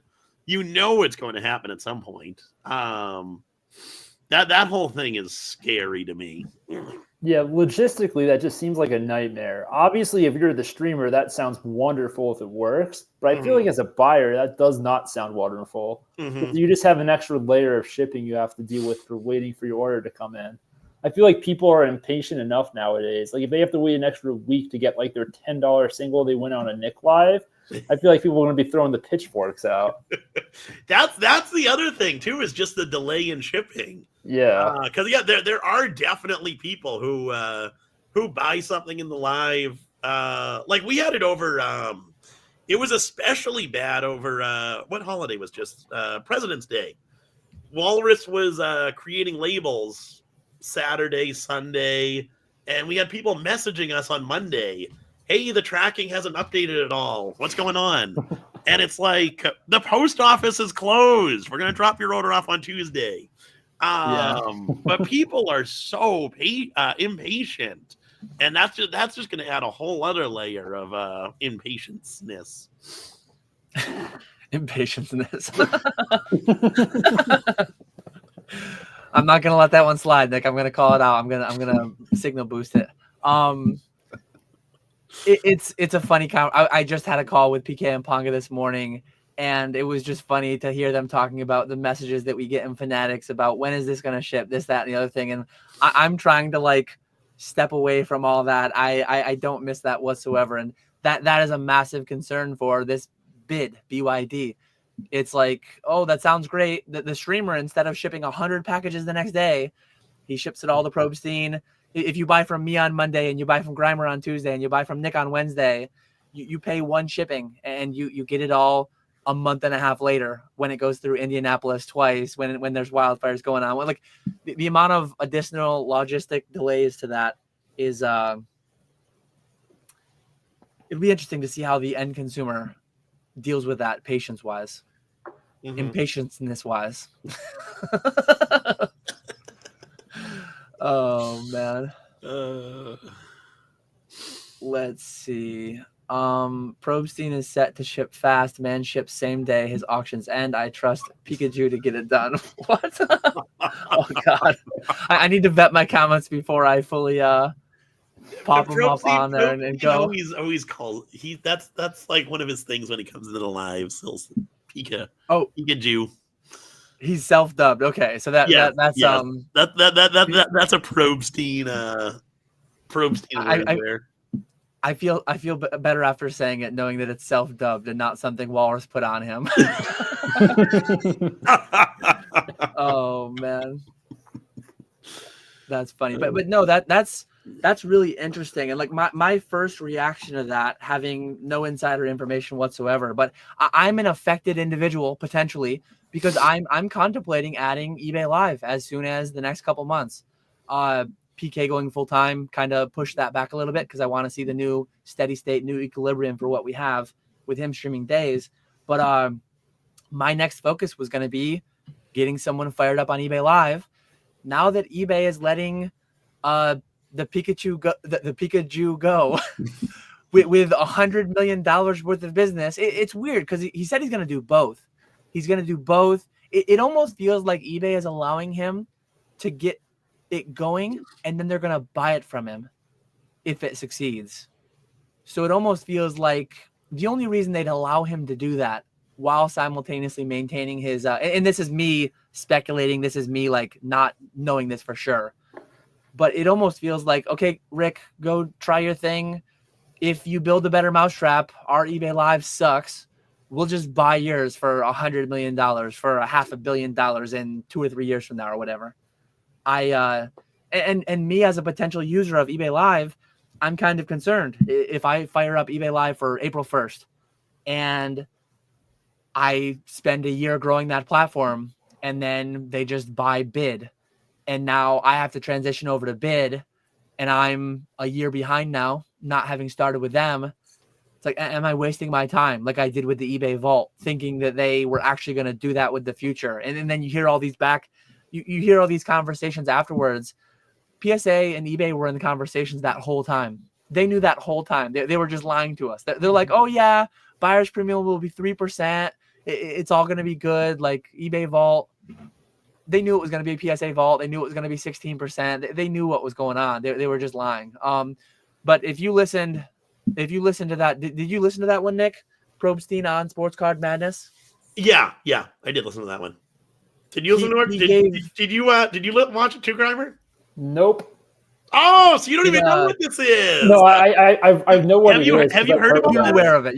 I'm aware of it. Yeah. Okay. I figured you're in deep enough that you had to be aware of it, but it is it's interesting to see what's going to happen with it. I feel like it's just going to be eBay trying to buy it if it ends up being more successful. So should I just skip eBay Live And should I try to get in with bid?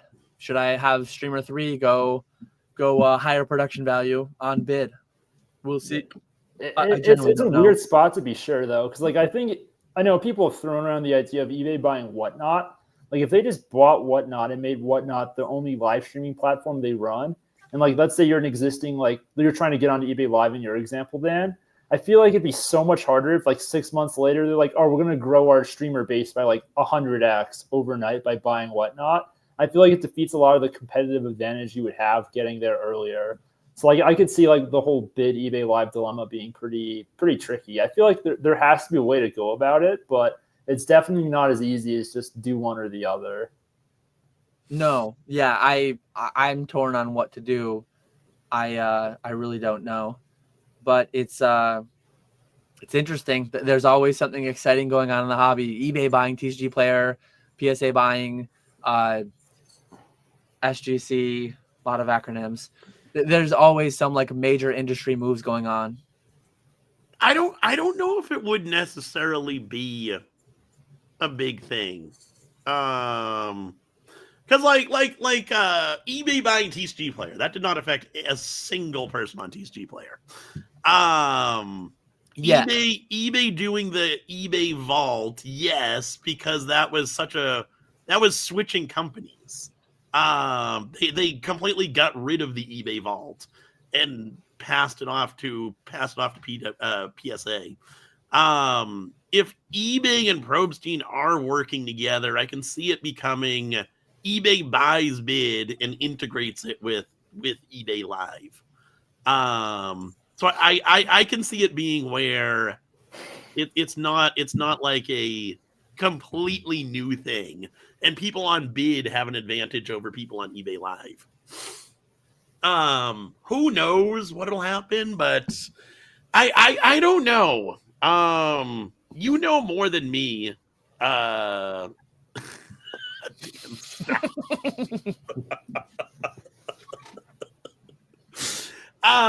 You know more than me.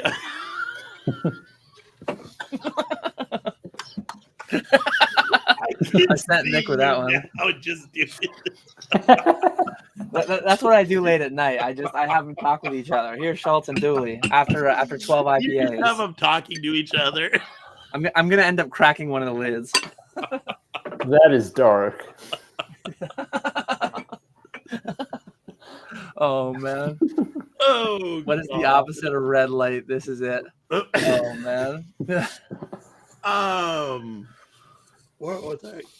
Like you know more than me about how much effort eBay was putting into the eBay Vault. It at least seems to me like eBay is actually putting a lot of effort into eBay Live and growing eBay Live.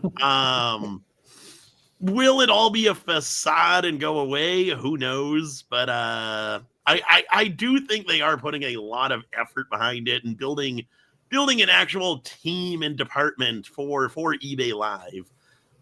Whereas if it was just this thing that they're just gonna buy another company and forget about us, I don't think they would be putting in as much work and effort. And yes, it doesn't seem like they are, but on the back end, they actually are doing a decent bit. I won't say a lot, but they are putting in the work, it seems. Hopefully, yeah, I'm interested. Like when we talked about how eBay bought TCG Player, they remain two separate entities. PSA bought SGC, they remain two separate entities. If eBay were to buy a bid, or if bid were to buy eBay Live, I don't know which way it could go. What would that integration look like? Like I used to have an eBay Vault account within the back end of my eBay. That no longer exists now. Now all that lives over on PSA. So I think there's a possibility that eBay buys bid or vice versa, whatever. And I think there's some chance, there's some risk that just whatever I would have built on eBay Live in the meantime essentially goes away. I could be wrong there, but I think there's some amount of that risk. I don't know. It is interesting. I'm really curious to see what that bid's going to be all about.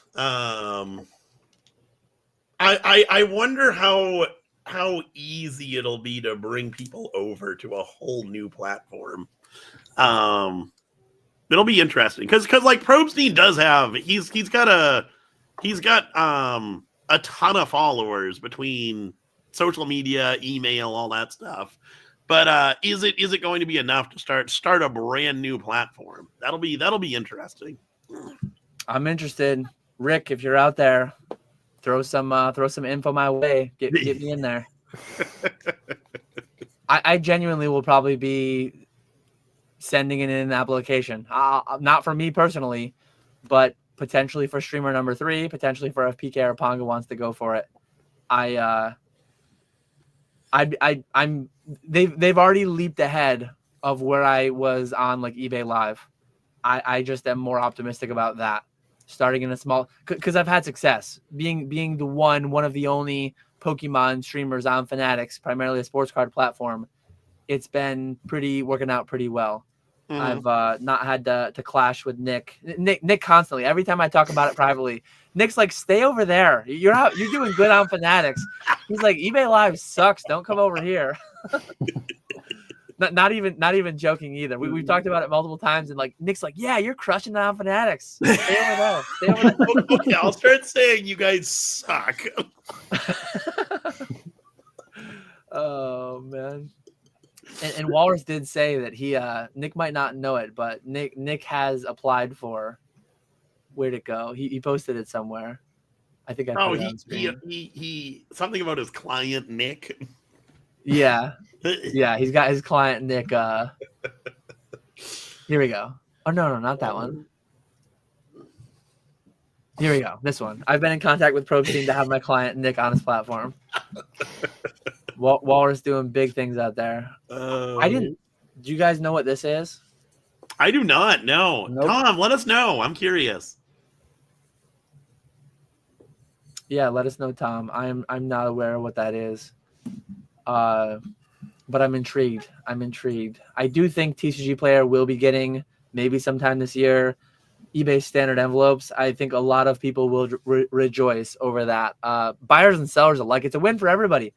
If you can, the tracking is not perfect, but if you can get tracking for under $1 when it normally costs $4, that's a win for everybody.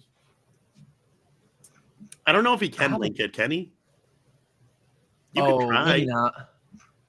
Just it might not. Give us what comes. I guess I could just Google it too.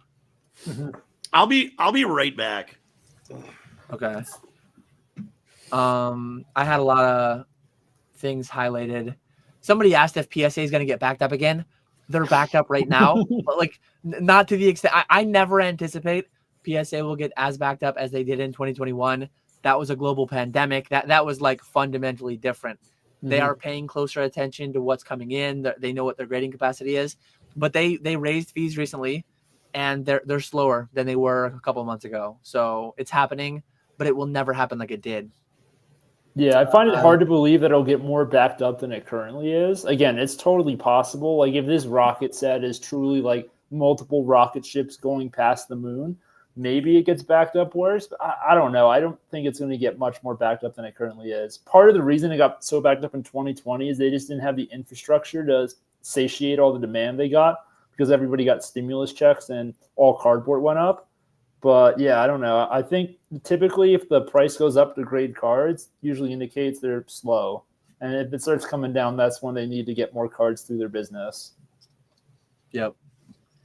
OG Weedle Farmer says, "What if eBay buys GameStop?" Ponga says, "What if GameStop buys eBay?" And then Walrus would love it if eBay would buy Wingstop. Ooh, that'd be fun for eBay Live. You could just auction off like a 12-pack of wings and just ship it my way. I'd love that. That'd be sweet. There we go. Yeah, I'm all in. Empowering sellers. I'm gonna look up TCG Player empowering sellers. Yeah, if you can pull it up. I'm curious to see what this is about. Oh, I think I found here we it. go. Yeah. 2 days ago, I found it. Yeah. So I'm going to present. I rarely do this. window, our strategy. Boom. I think I got it. All right. So local game stores and professional trading card game sellers are the heart of our community. We spend a lot of time visiting your stores.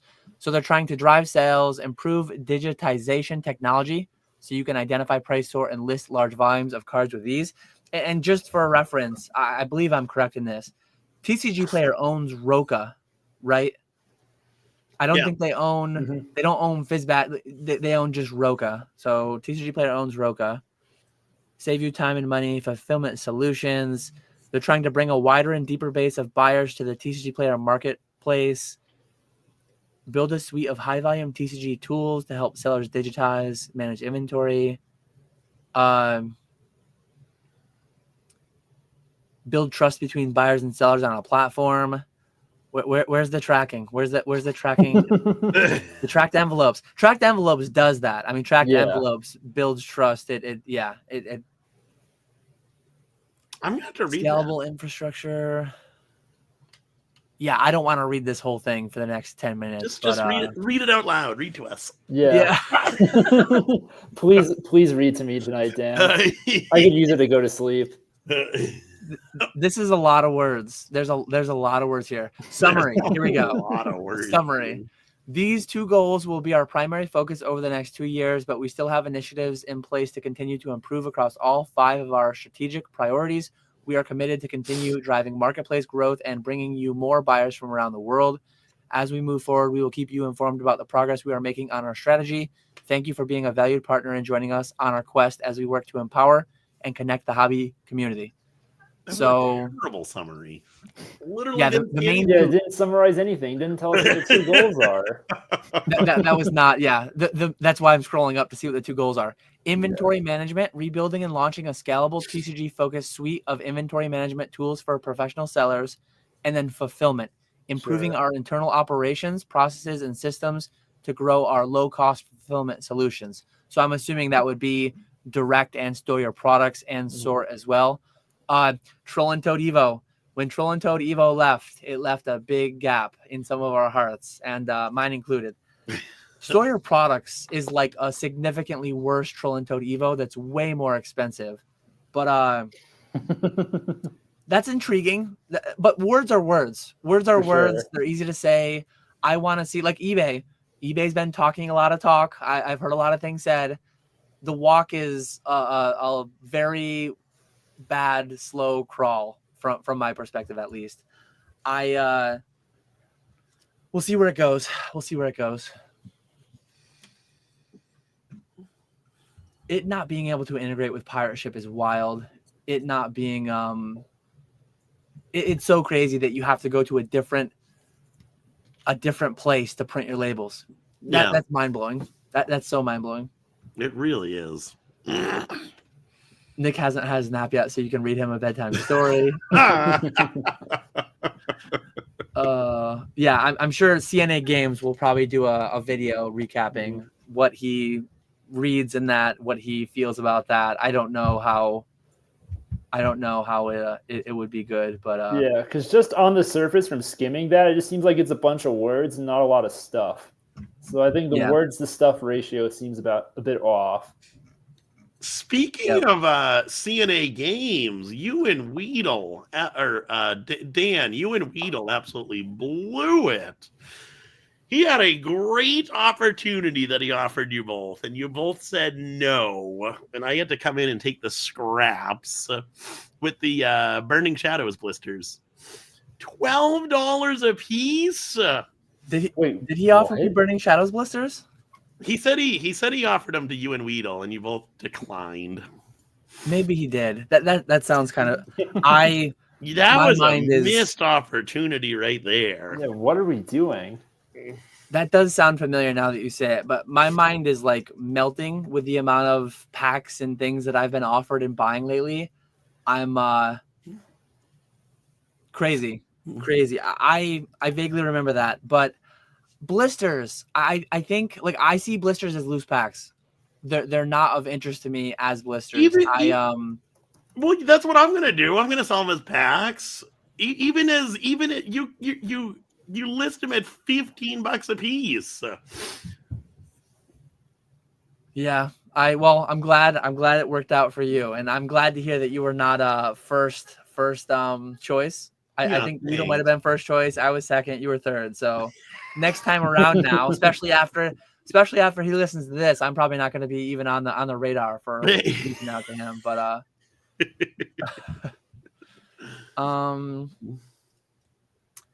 this is not up my alley, but Grimer, maybe you can go off on this one. I was not into Final Fantasy when I was younger, but any thoughts on Magic the Gathering Final Fantasy coming in June? Are any of you getting any? I just looked at collector booster pack prices at MSRP, and they are wild. Yeah, so I'm not super. I haven't really been into Magic like that since probably 2022. I used to track like all the booster box prices on spreadsheets and like track all their EVs and all that stuff. So I was really tapped in for like a year and a half stretch. But like all these different collector boxes and different SKUs they have now make it just way too hard to follow. The one thing I will say that's kind of interesting with Magic is their Universes Beyond model, which is basically like them taking other IPs and porting them into like the Magic TCG landscape using like their framework for how the game works. And at first, everybody, or a lot of people, I should say, were really against it and very vocally against that, especially on YouTube. And it seems like slowly as time has gone on, with certain releases of these like Universes Beyond products, more and more people are becoming supportive of that. So at first, I think it was like a Walking Dead Secret Lair was the first Universes Beyond product, and so many people were mad about that. And then like a couple years later, we get this Lord of the Rings set with this one ring in it that everybody was freaking out over. And then the set had a bunch of playable cards in it. And then you had like a Fallout set that I think did pretty well. You had a Warhammer Commander deck SKU that did super well. And there's other stuff too that I'm probably not privy to. But I think this set, people are very, very excited for this. And it seems like this is like some of the highest demand modern Magic has seen in quite a long time. It seems like a lot of people are going pretty hard into this set. It looks cool. Again, I don't have much of a Final Fantasy background. I didn't play the games growing up, but the art looks good. I believe they have a lot of different, again, variants and shiny, flashy cardboard in the product. And I'm sure there's a lot of lore tied in with Final Fantasy, but the Magic gameplay for the TCG is the best of all the TCGs in the space by a pretty good margin still. Pokemon's TCG, like in a modern sense, is actually pretty good compared to what it was a couple years ago. But yeah, the Magic TCG is so fun to play. And if they could balance the set well and import all these fun and popular characters, it's going to absolutely crush. And again, if $90 in MSRP for, I'm assuming, collector packs is absolutely bananas. That is wild. That's crazy. That's nuts. I thought it was a meme when I first heard it. I watch a fair few Rudy videos, but SpongeBob Secret Lair is coming this year. That's actually a thing. There's been a Fortnite one as well. There's been a couple that are like really just out of nowhere. I think there's a Minecraft one, I want to say. Like there's been a couple that are very out there. And then like what Retro mentioned, Final Fantasy TCG was like a super bag, like a lot of these old dead TCGs were. So it's funny that now that like Magic's porting it into its system and it's like design based, that now it's just like stonking out of control. Again, this might be short lived, but I think it's interesting to see if that will be what happens to like other old dead TCGs, like with popular IPs per se. Like Naruto is another example. Like if they put that into the Magic TCG framework, that would absolutely print money. I wonder if we'll see Metazu in a few years. You put this guy on a card, I am your buyer. I'm going to master set. I will rule the world with Pig with Bacon Skis. Is that 90% MSRP or is that market price? Yeah, that's like the MSRP they're selling. Let me pull that up real quick because that seems extremely high for a pack. Someone else already mentioned it's like around $40, which is more believable, but that's still very high. That's wild. Bless the cardboard hobby. Yeah, let me pull this up. I don't even know what SKU to pull up. There's too many of them to pick from. MSRP is $37.99, says the experience share. Yeah, that sounds about right. Who's so the collector booster displays on TCG Player, low list is about 700 a pop, and there's 12 packs in each booster. So that's probably like, well, I don't know what that maths out to, like $60 is where it's at right now. So it's a bit above what their MSRP is. So market's only double MSRP. Like in this Yeah. market, that's poor performance. I mean, come on. Yeah, that's still crazy though for a modern set. Like I don't know anything about like the print run speculations for stuff like this, but I imagine like this just seems so wild. Yeah, that's crazy. Yeah. We are in a very wild hobby. BB says, from what Rudy was saying, the MSRP is much higher for this set. Oh, likely okay. due in part to licensing costs and whatever else. Yeah, that makes a lot of interesting. sense to me. Okay, I can kind of. When are we gonna get the Pokemon universes beyond? Oh man, that's wild. I know very little about Magic. I used to have more consigners that would do a fair bit of Magic, so I was having some pass through my hands. Some of the new stuff, some of the old stuff. It's intriguing, but the level of which they have the different varieties and the variants and it's like sports cards. It's so crazy to me because again, I collect like historically, I've collected the really old school Magic stuff, like what Rudy would call like the Four Horsemen sets. So that'd be Arabian Nights, Legends, Antiquities, and the Dark. Those were always my favorite sets when I was like looking at the art when I was playing the game. Like those were the sets I wanted to build binder sets of. A lot of it I couldn't do when I was in like high school and college playing because the cards were expensive, even though it was pretty boom. But the art on like old Magic cards just hits different for me. I just like the hand-drawn, hand-painted art.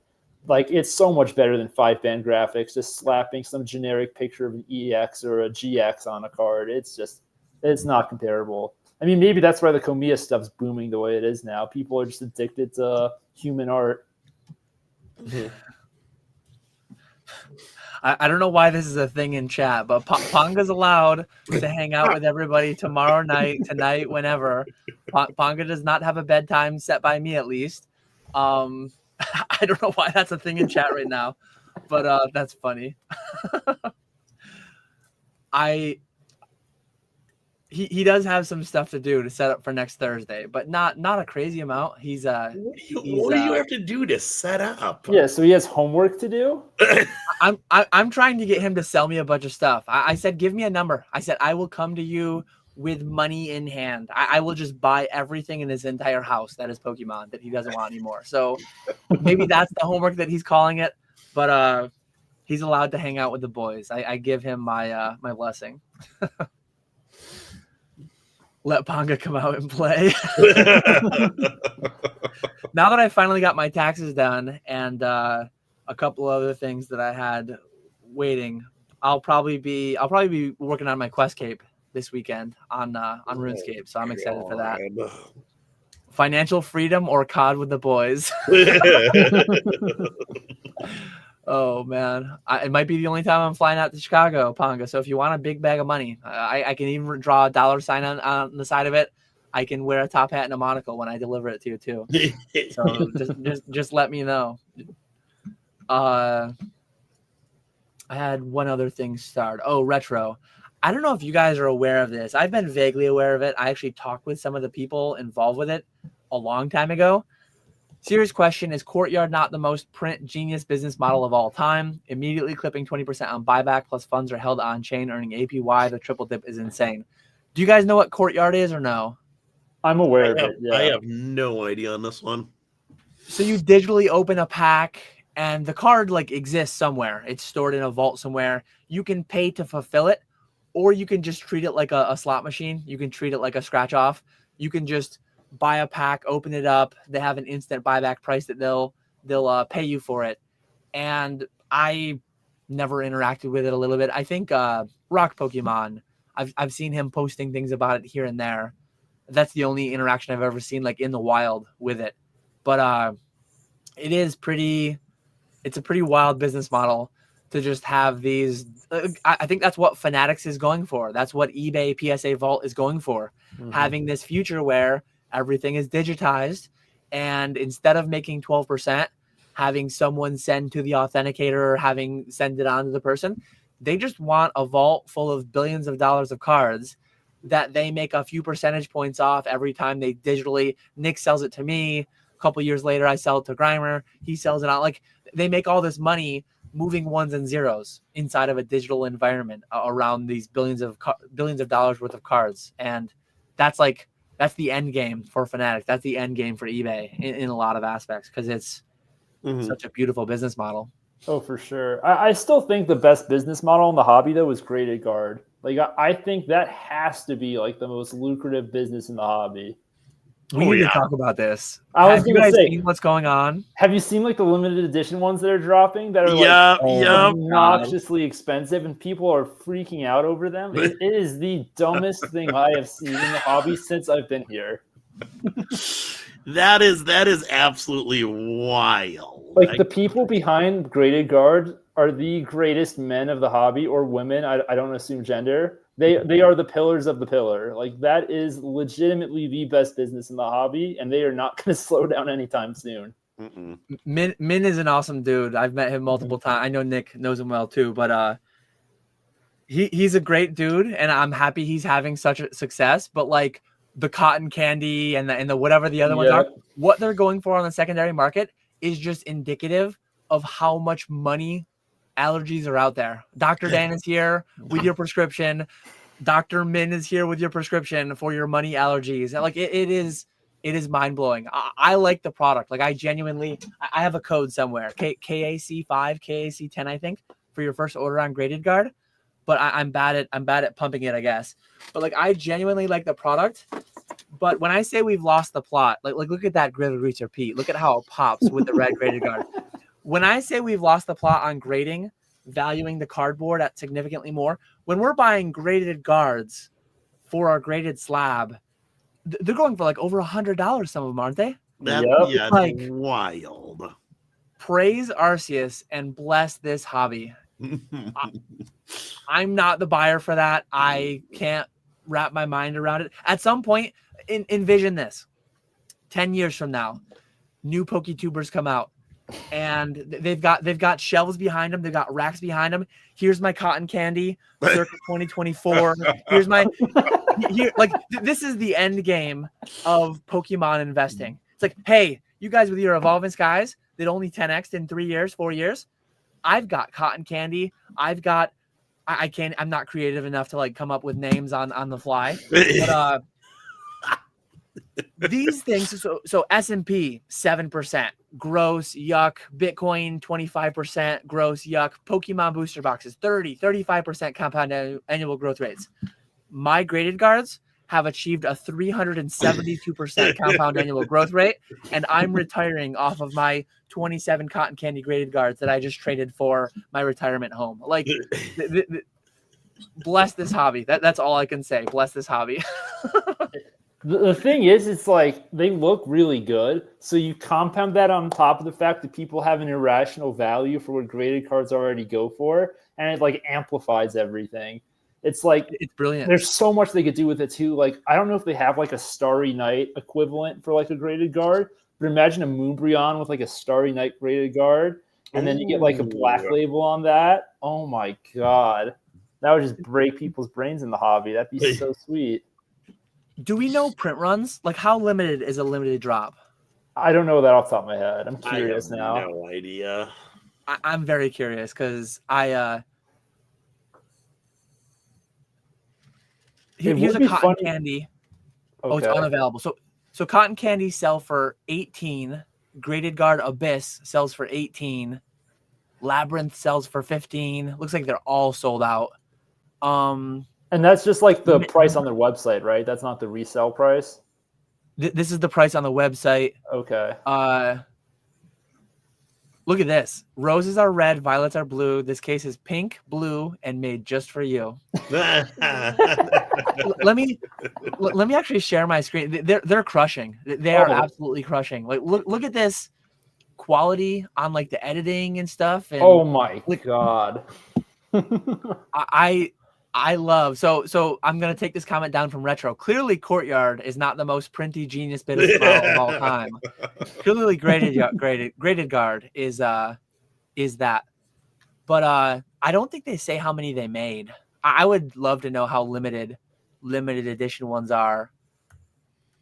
Oh my- Rose is sold out, Melon's sold out, Abyss, Cotton Candy, Voltage, and I know like Pokey Plumber, he has the podcast with Nostalgianomics with Alex, and Nick is constantly posting on Instagram, talking about on his YouTube channel the new graded guard drop that just sold out, and he's talking about like potentially going and buying another one on. I think he's the only person that I know that is like actively consuming the limited drops heavily, but looks like a lot of them are in stock actually. Not a lot of them. Some of them are in stock in BGS and CGC, but they're all sold out for PSA. Wild. It reminds me of when, I think around the time of the pandemic, there was a Rudy video, like when everything started booming, that like he found that his best investment during the whole boom was in penny sleeves, because they went from like 1 cent a penny sleeve or whatever to like 10 cents a penny sleeve, and he just started selling all his penny sleeves. And same thing with top loaders. I think they were similar. They all boomed during the pandemic because all the supplying got shut down. Yep. But I remember seeing the video about that, and it just reminded me of graded guards. I'm like, that's just so wild. Bless this hobby. Oh yeah. I'm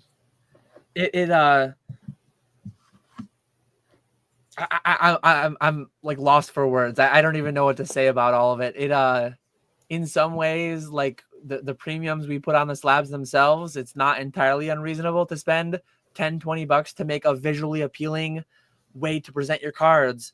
But when they get sold out on the secondary market and they get scalped, they get flipped, they get stomped on the same way the underlying cards do, it's just like, man, there is money out there. That part of it is insanity. I do not get that. Can't wait until we have 7 layers of plastic on a card. We're not far off. Yeah, because then you put it inside of a phantom display. Mm-hmm. They did it as an April Fool's at one point, I think, in the last couple of years. But graded guard, you grade the card, you put it into the graded guard, you put it into the phantom display. Did you see that one, Nick, where they did like a April Fool's thing? A graded guard for your phantom display that your graded guard is inside of? Yeah. I will not be shocked if that comes to market within the next year. I think that will unironically come to the market, because it's like, what happens if you drop your phantom display that your graded guard is in? Like, you need to have it's, and then limited edition, maybe serialize them just so that I know that they're not doing reprints out the back door. I would pay a premium on Cotton Candy number 1, Cotton Candy number 69, number 412, all the funny numbers. They're gonna go for a big premium. Like, what is this world we live in? It's crazy. Bring me the goods in a green graded guard, please. Dote says, and I'm not trying to like yuck yums here either. Yeah. To borrow from Jake Pokenomics, it's like, you do you. But one thing that's funny is, some amount of people will be like crying about the whole MSRP situation, crying about this, crying about that, and then like, you go to their Instagram and they've got like Cotton Candy graded guards, and they've got like, it's like you've got the money, you're just allocating it in different ways. It's like we're all just selling where we don't see as much value. We're buying where we see more value, and it's the market is the culmination of all of us crazy people. Yeah, I do think they look really good. That's part of why they do well. It's not like the product is just not appealing and they make good margin. It's the fact that it actually does look really good, and they do a good job with designing it. And I'm sure there's so many different ways you can go about designing color palettes to match certain cards. Yeah. And thank you, Spat, for giving $2 to Nick to tell me to let Ponga play Call of Duty with the boys. I need to make sure I collect on these next time I see Nick. Nick, next week I'm going to be in Chicago next week. I'm busy next week now. Maybe you buy me lunch with half of the super chats, with half of Grimer, if you want to meet up, if you want to. Lunch is on Nick. Fly to Chicago to have lunch. Yeah. Fly to Chicago for your free lunch, and maybe he'll even give you a Cotton Candy graded guard. I don't know. Ooh, that might be worth it. Hold up. Oh. I don't even. I wonder what like the numbers behind it would be, and graded guard is just one. There's also I I think Card Guard is one of them that's more directly like a rip of Graded Guard. What's the one that Jesse Peng was just in here earlier? Slab Pokestun. mag, or is that a Slab different mag. one? Yeah. Pokestun talks about slab mags, and Oh, I yeah. believe she's I think affiliated with Graded that Guard looks somehow. the best, though. I don't like those slab bags. I have a slab mag somewhere, and I forget where it went. But I've bought some collections. I've bought some things from people where they send them in slab mags and in card guards and graded guards, and I have some amount of those things. I genuinely do kind of like them, but I'm not buying them on the secondary market for $50 or $100 either. I'm not that deep. No. Oh yeah, Shoutout Jelly Armor too. That's one of them. Is that? I've not heard of that one. Someone in Massachusetts started that one. Or he might. Nice. I think he's in New Hampshire, but he goes to all the Massachusetts shows. What company is putting diamond stickers on PSA cases? That's MBA, Mike Baker Authentication. So, funny thing about this, Nick and I both have a background in coins to some extent. Like in coins, this is widely accepted now. Like CAC, I forget what CAC stands for. Anyways, CAC puts a sticker to basically say like, hey, we looked at this graded coin, and we agree that they graded it properly. And there's levels too. There's like a gold one, a silver one, a bronze one, whatever. Same as NBA. There's the NBA diamond, the NBA black, the NBA. I think it makes money more out there. sense for coins where there's so much. There's like minute differences when you get into the mint states. With cards, I feel like it's like a 9 and a 10 is fairly obvious. Even like 9, 5, 10. I don't know. I don't get it for the cards, but I get it for coins. I don't know. I mean, I'm not too deep down the coin rabbit hole. I have a bit of a coin collection that I inherited, but I can't imagine we're grading stuff that's already been graded to validate that grade is correct. That just seems like so dark to me. I get why it's a necessary thing because all these grading companies are inconsistent, but like if we just have tag grade the cards and they're just accurate, we don't need any of this nonsense. Mm-hmm.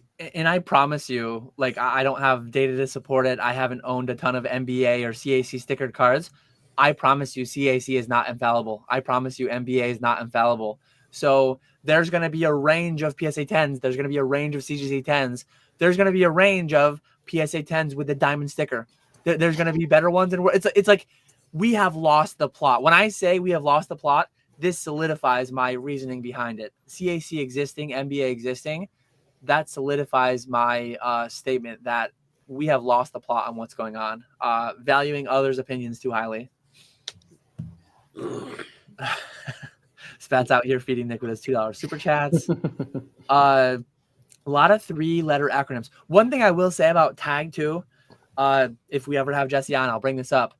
It's a mess to search for them because you pull up tag teams, you pull up tag all-stars, you pull up like that's actually a branding issue. That's actually a branding issue that I don't know how much thought they gave to it. But if you did like if you did a grading card company, you wouldn't want to do, or maybe you would, I don't know, maybe it would be better, maybe it would be worse. But like if you did GEM, GEM, that could stand for some acronym that made sense. But you're going to get so many search results when people are searching GEM Mint. You're going to get like, ideally having an acronym that's fairly unique, fairly like not overlapping with other things in the hobby. Tag in Pokemon, and I think they came out after tag teams were already a thing, after tag all-stars, tag I think those all were already a thing. So it's not even just that though. It's like general acronym searchability, like SEO optimization on like generic Google. Like if you put tag in on Google, just 3-letter TAG, the first thing you get is a film. The second thing you get is a Swiss luxury watch company. Then you get a review of the film on Rotten Tomatoes. Then you get tag grading. With PSA, you get PSA first. With CGC, you get CGC first. Obviously, some of that has to do with the data of people going and clicking on the site. But you have to take into account that kind of stuff, I feel like, when you're trying to build a business and make it generically available. I feel like maybe that's just too deep into the weeds, but I feel like that's just something that I noticed when I was just looking at stuff that's worth pointing out.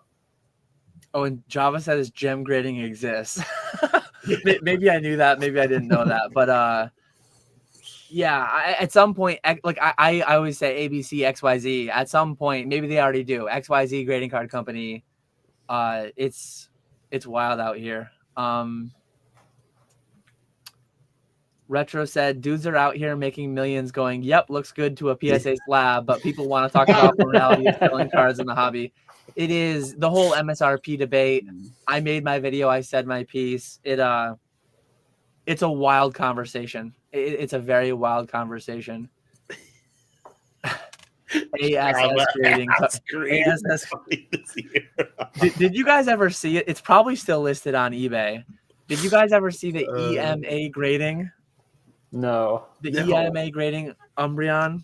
I'm going to see if it's still there. So it was somebody just screwing around with a Sonic sealer. It's still on there. It's still on there. So I have to show this to the world. If people have not had the pleasure of seeing this card, they're going to get a little bit of a signal boost on their card. So shout out to EMA grading. This Umbreon, is a sheesh. It's a sheesh grade. On what scale, I don't know, but it's a sheesh. And there's your acronym right there. This card has been on eBay for years. I don't remember my first introduction to it, but somebody got a label maker, somebody got a Sonic Welder, or maybe they just glued it shut. I don't know. Somebody had a little fun with this one, and shout out to Waifu and Company. You're getting a little bit of a signal boost on your. Make sure you click the affiliate link below to eBay so that PokeFlips will get a little kickback. Yeah. And, go support EMA grading. Yeah, naturally the price is $6,969.69. It's not too off market. I feel like no. Yeah.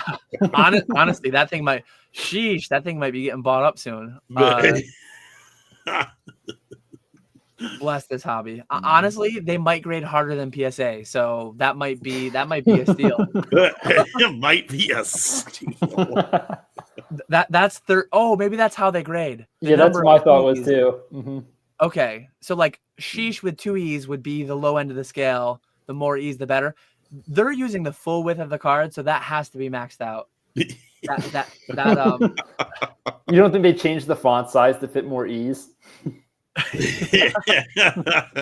Oh God! Invest in DUM grading. Oh, what a world we live in. You love to see it. But no, not financial advice. I would not recommend people buy that sheesh graded EMA Moonbryon. But I mean, everyone has their own money. We're all adults making this adult decisions. So feel free to spend your money how you see fit. I'm on Panga's team here. Yep. Yeah.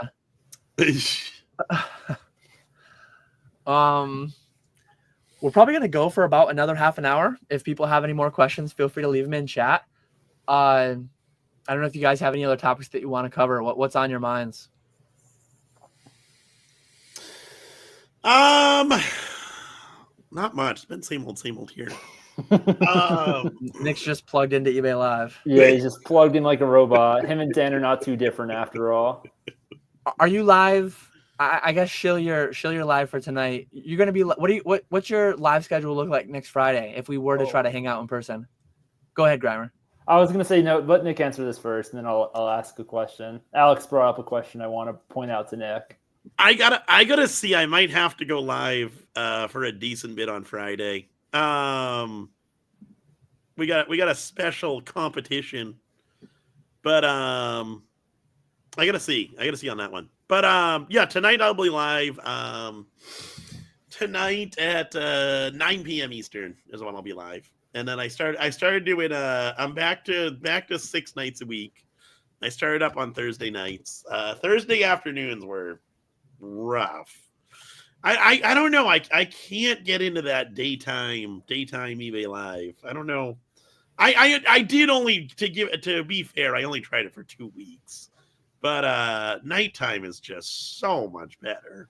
Was it price wise or just like for you, your scheduling, your shipping? No, was it like- viewership and prices. Okay. Yeah. Which it makes sense to me. People are working during the daytime. But like Ryan's Card House, Crave, Lucky Vault to some extent, they all seem to do decent during the daytime. I don't know why they do decent and I can't get anything going. PK's been crushing, but yeah, Grimer, go ahead. You want to bring up Alex's comment? Bring up Alex's question. I have one specific thing I want to point out with this question. Uh-oh. So even though eBay is a closed platform and they're not innovating very much, they are bringing on sellers. I did happen when I looked for an eBay live stream for Nick the other night. The stream next to his on like the little scroll through menu, I believe it was Pokemon Network, who's like reasonably big business in the hobby, and they're pushing duck races. I was wondering whether there's a little line there that they're crossing or not. I don't know what the eBay code of ethics is for streaming, but I saw that and I was like, ooh, this seems a bit interesting. I'd have to read it again. They do allow all that mystery BS. But there's a fairly like lengthy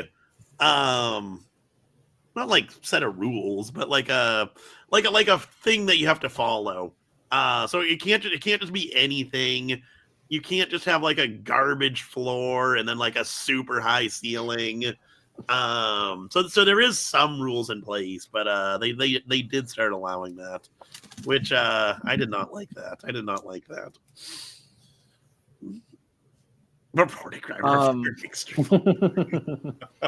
what exactly is the duck race then? I'm familiar with what it is vaguely, but like, what were they selling exactly? You sell an entry into a duck race, and then everyone whose duck loses gets nothing, and then the winner of the duck race gets something good, or?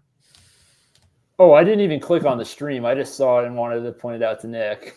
Yeah, no, it's usually like everyone will get something, but the person who comes in first, second, or third will get better things. So they get participation trophies for just joining the duck race? Yeah, pretty much.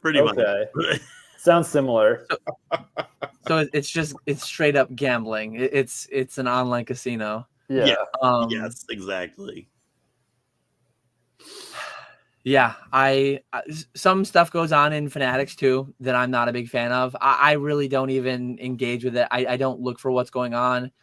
But Fanatics has a built-in wheel spinning thing, and what people will do is they'll take a booster box and they'll take 6 booster boxes, 10 ETBs, and then they'll fill out with 84 packs. And I think that's more fine. I don't like it. It's crazy to me that consumers exist, but then some of the conversations we just had a minute ago, that you can calculate the EV. So I'm going to do the math right now, because like say a box is 100. Say an ETB, so 6 boxes times 100, plus 10 ETBs times $40 a piece, plus 84 packs times say they're $4 packs. Sure. The total value of all the products would be $1,336 in that pool. So if you buy one random entry into it, the EV of that would be $1,336. Okay. So $1,336. So you'd have 84 people paying $1,336 to get a $4 booster pack, but you'd also have 6 people paying $1,336 to get a $100 booster box.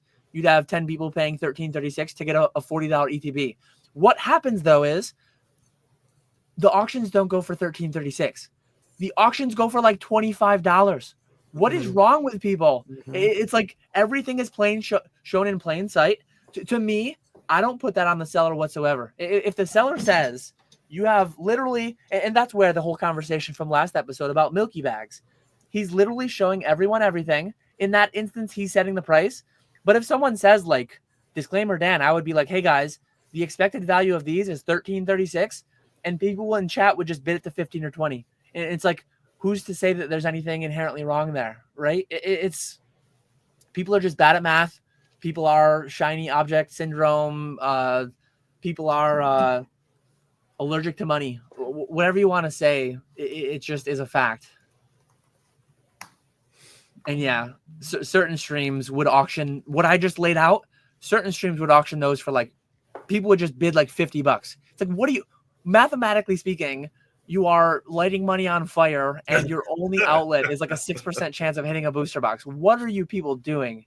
It's people so are nuts. wild to me. I mean, again, I come from a math background. I'm taking courses on like probability theory where we have like exam questions about casino machines and card decks and all kinds of stuff like that. And it's just seeing stuff like this happen on these platforms is just baffling. Like, I kind of get why they do it in sports, because they do with like the team breaks where you get like one team or one set of teams. But even then, it just seems so dark. I just don't understand that consumer logic at all. But that's just because I'm not the target consumer. So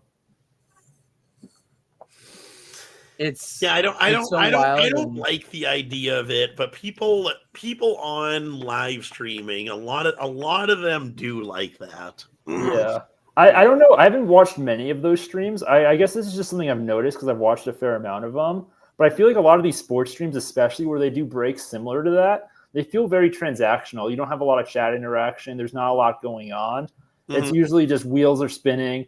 The people that are selling the cards are just screaming and talking loud, saying like, "Oh, this is too cheap" or whatever. And then the wheel just keeps spinning and just keeps going, and then most people get wrecked. Like, I feel like what's cool is like Nick, obviously, Weedle, and then Dan's contracted workers do a really good job of cultivating a community in their streams. And I feel like that's something unique that a lot of live streams on these platforms don't do. And I think it just builds such a good long-term stability system for the stream, because not only you have people going there to buy cards and rip packs, obviously, and do their gambling their own way, but you have people just going there to hang out, and that just makes the stream a lot easier to run because you're more engaged in everything going on. Yeah, and I like selling. We sell packs for a given price, and people decide to buy them or they decide not to buy them, and whatever happens is fine. But who's to say that there's anything morally incorrect? Like if Ponga or PK just built a pyramid behind them of booster boxes and ETBs, and if they showed what you would get, and then you spin the wheel, like, they're not setting the price, the auctions are going for that. Who's the victim there? The buyers are a victim of destroying their own finances, but they're choosing to do it. They're willing participants. They buy one, they buy another one.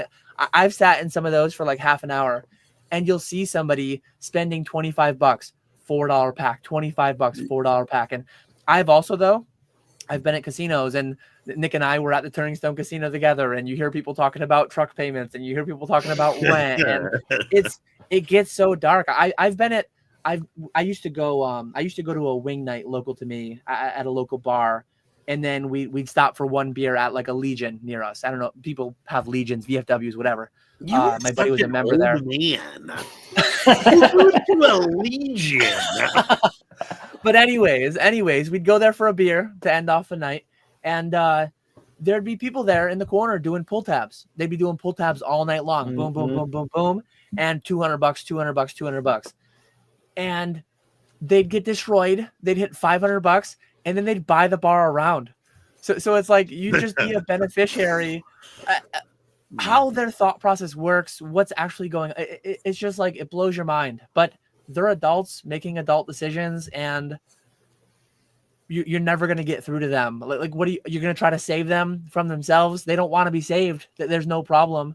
They're hanging out, having a good time, and I don't want to turn it into all the psychology and the that kind of stuff behind it. But it's weird.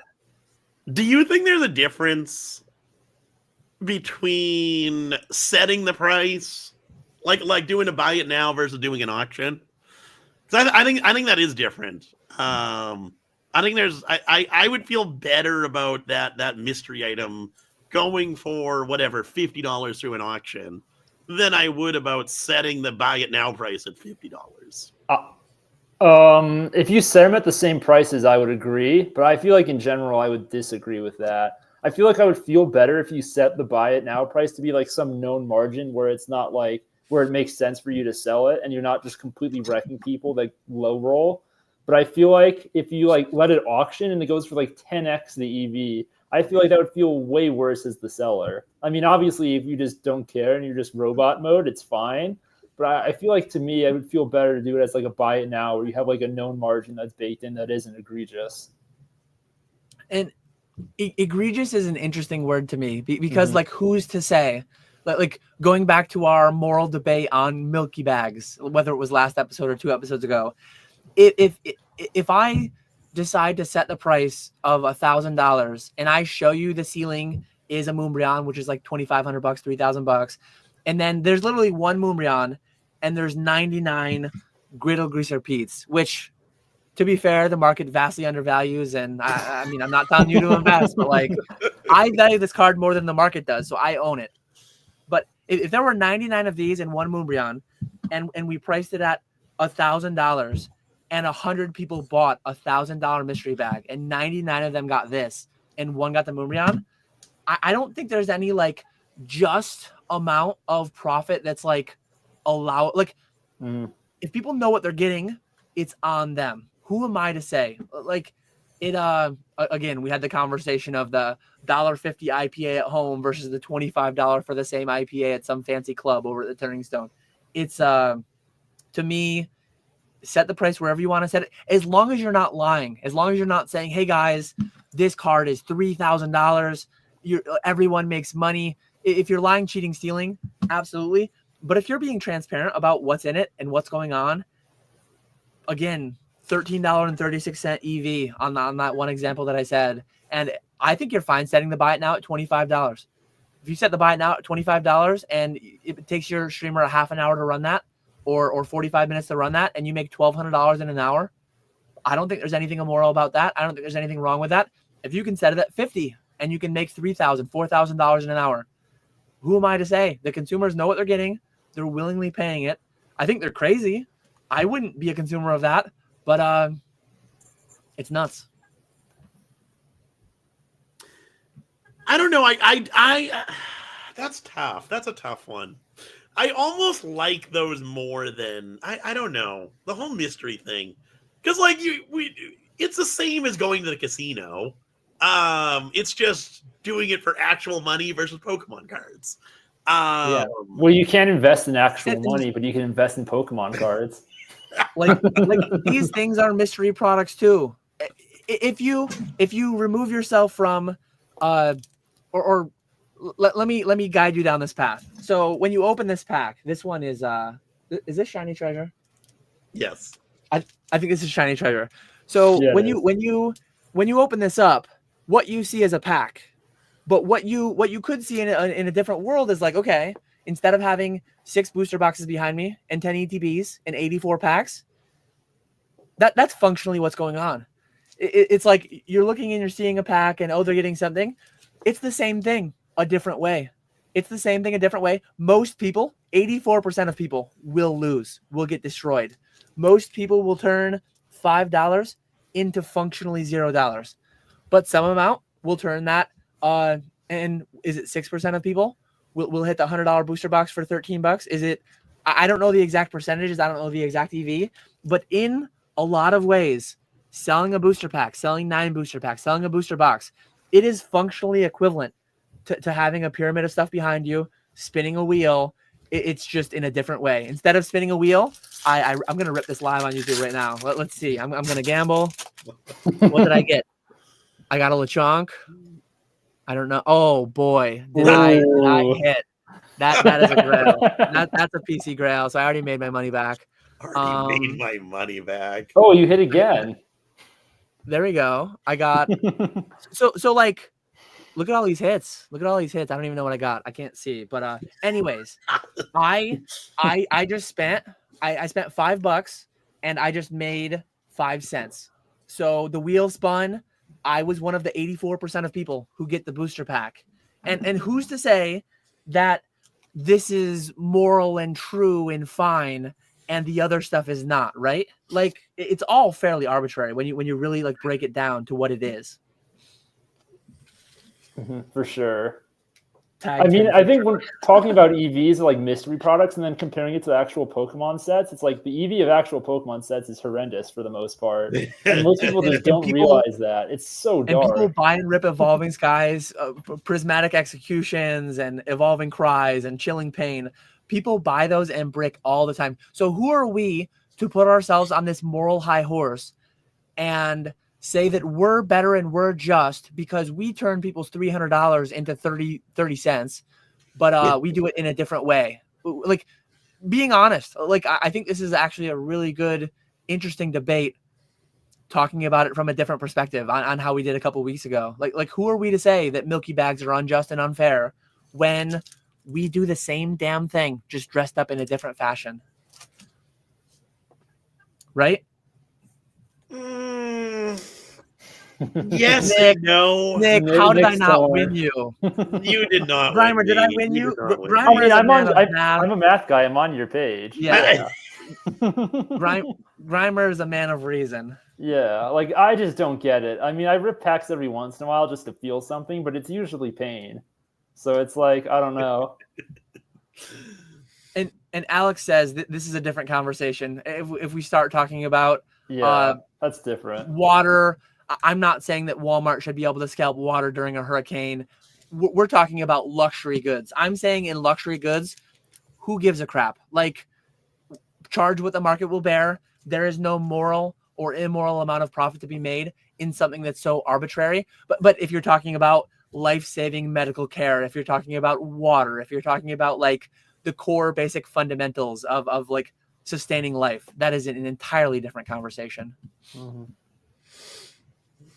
But I always think these conversations are like really interesting because it's just funny what you're allowed to do and then what you're not allowed to do. And certain things are seen as gross and wrong. And if you think about it logically, and if you look at it in practice, what's actually happening, the same things that are happening in those streams where they have 100 wheels spinning and ducks racing, and you're doing the same thing if you're ripping packs.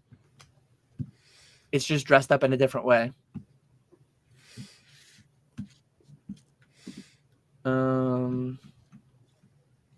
Oh, Allison Silverland has a chemical engineering degree as well.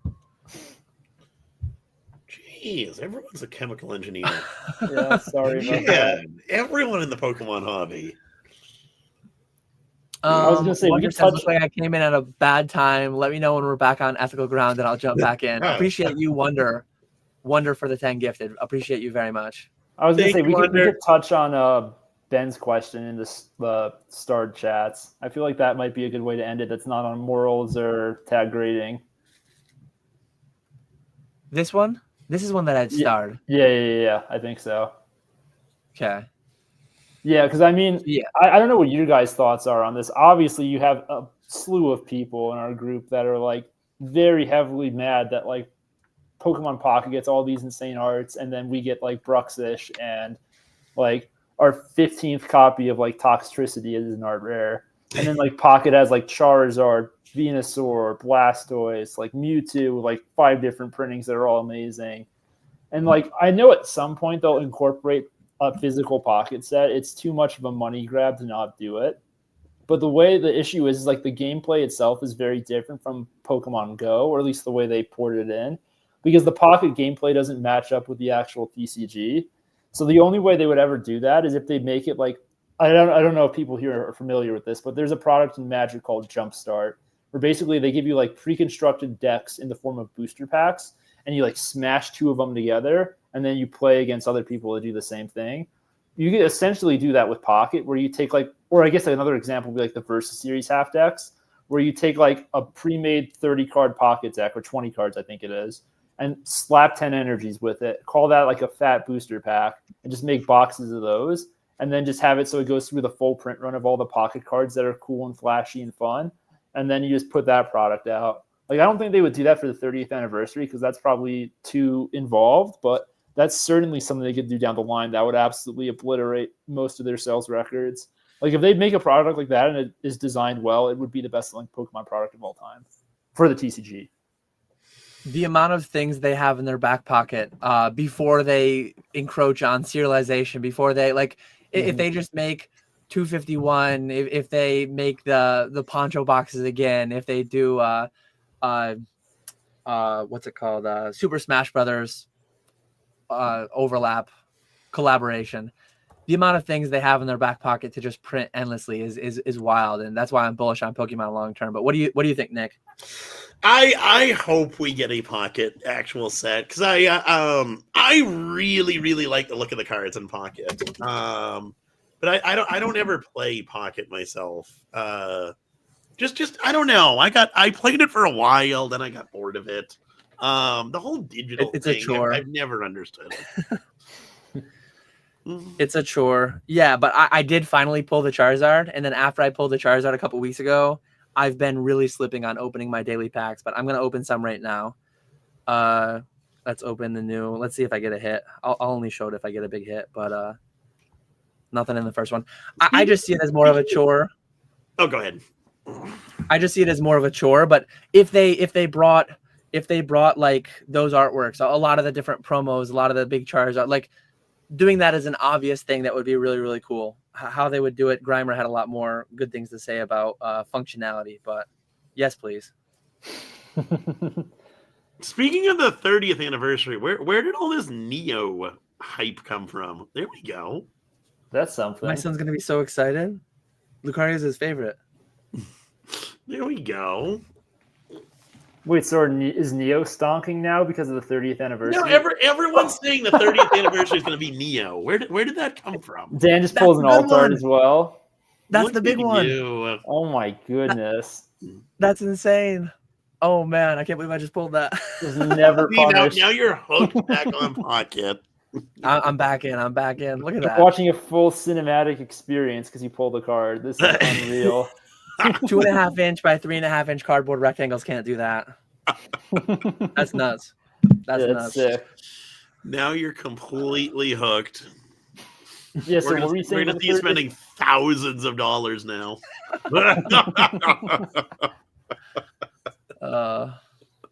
Yeah, so what were you saying about the 30th anniversary set?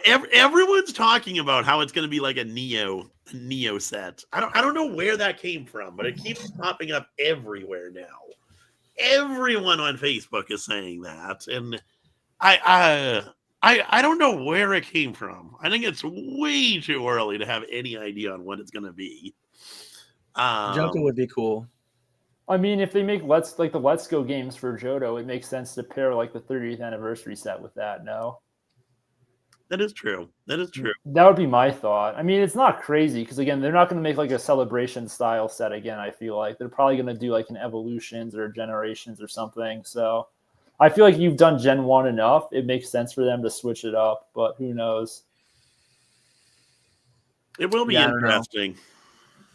We need all the energy, we need all the hype, we need all the FOMO that the 30th anniversary will bring. I mean, the market's like really calm and cool, so we need something to fire it up a little bit. Yeah, we need some of that. We need that Doge money to hit. That's what we need.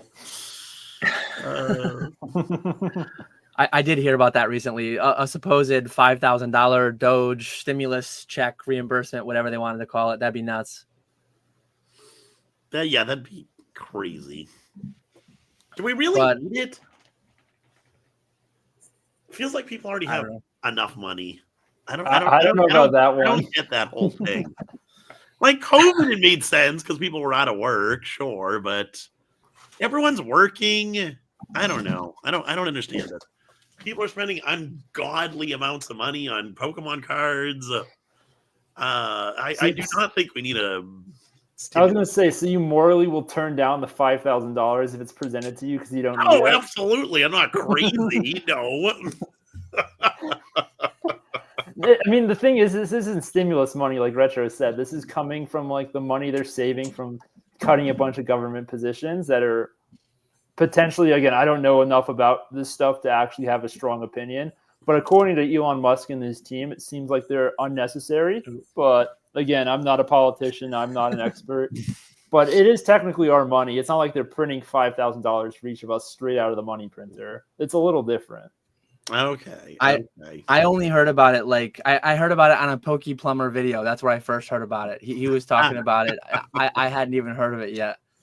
But we'll see. We'll see what ends up happening with that. But imagine a week before the 30th anniversary Johto Evolutions 2.0 set comes out, we all get $5,000 checks. I mean, if it drops a year from today, that would be sweet.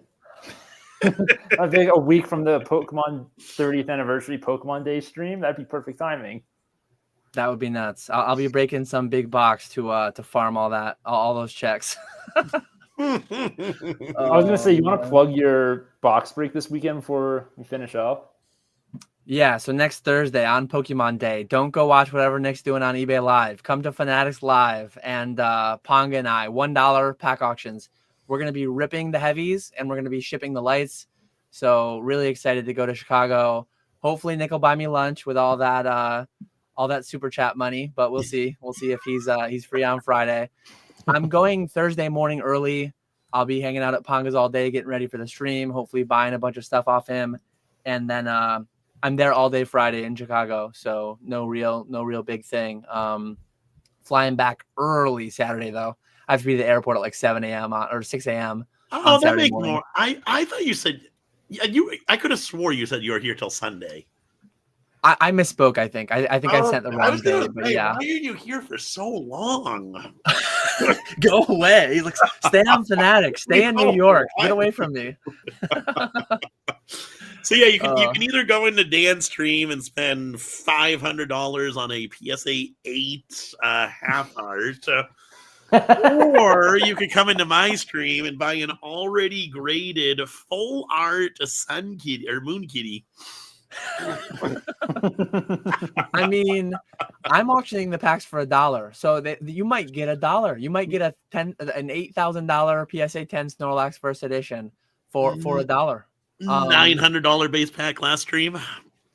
I don't set the prices. The auctions go for what they go for, right? I mean, the EV calculation could be done.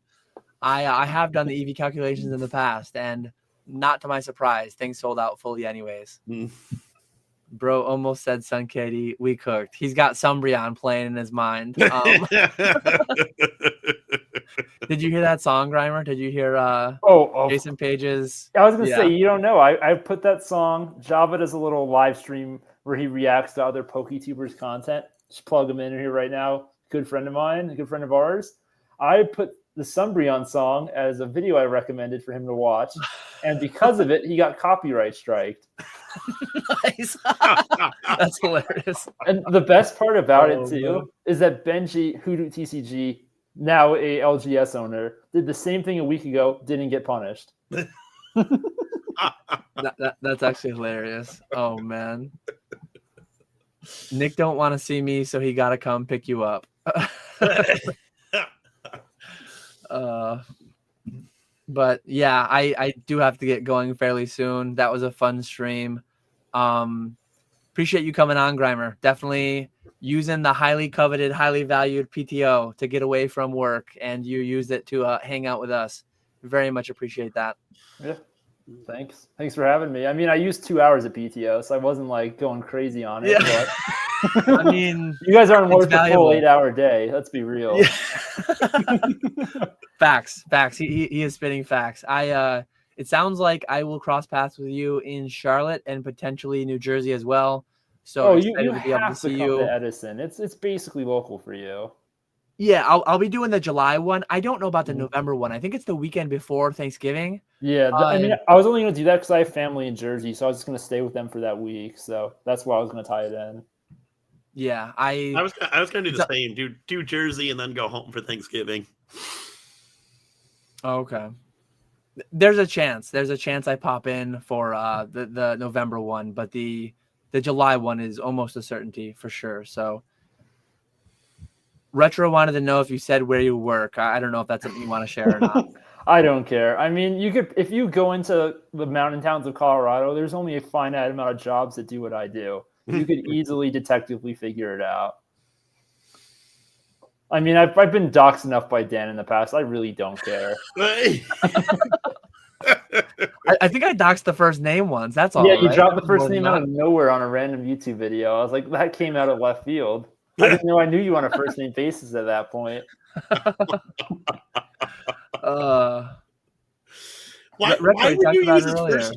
Oh, okay. No, okay. I guess he might have just missed that point. I'm a analytical geochemist. I run essentially a department where we do a lot of environmental testing for a lot of different mining sites, and agencies within different states and municipalities across with.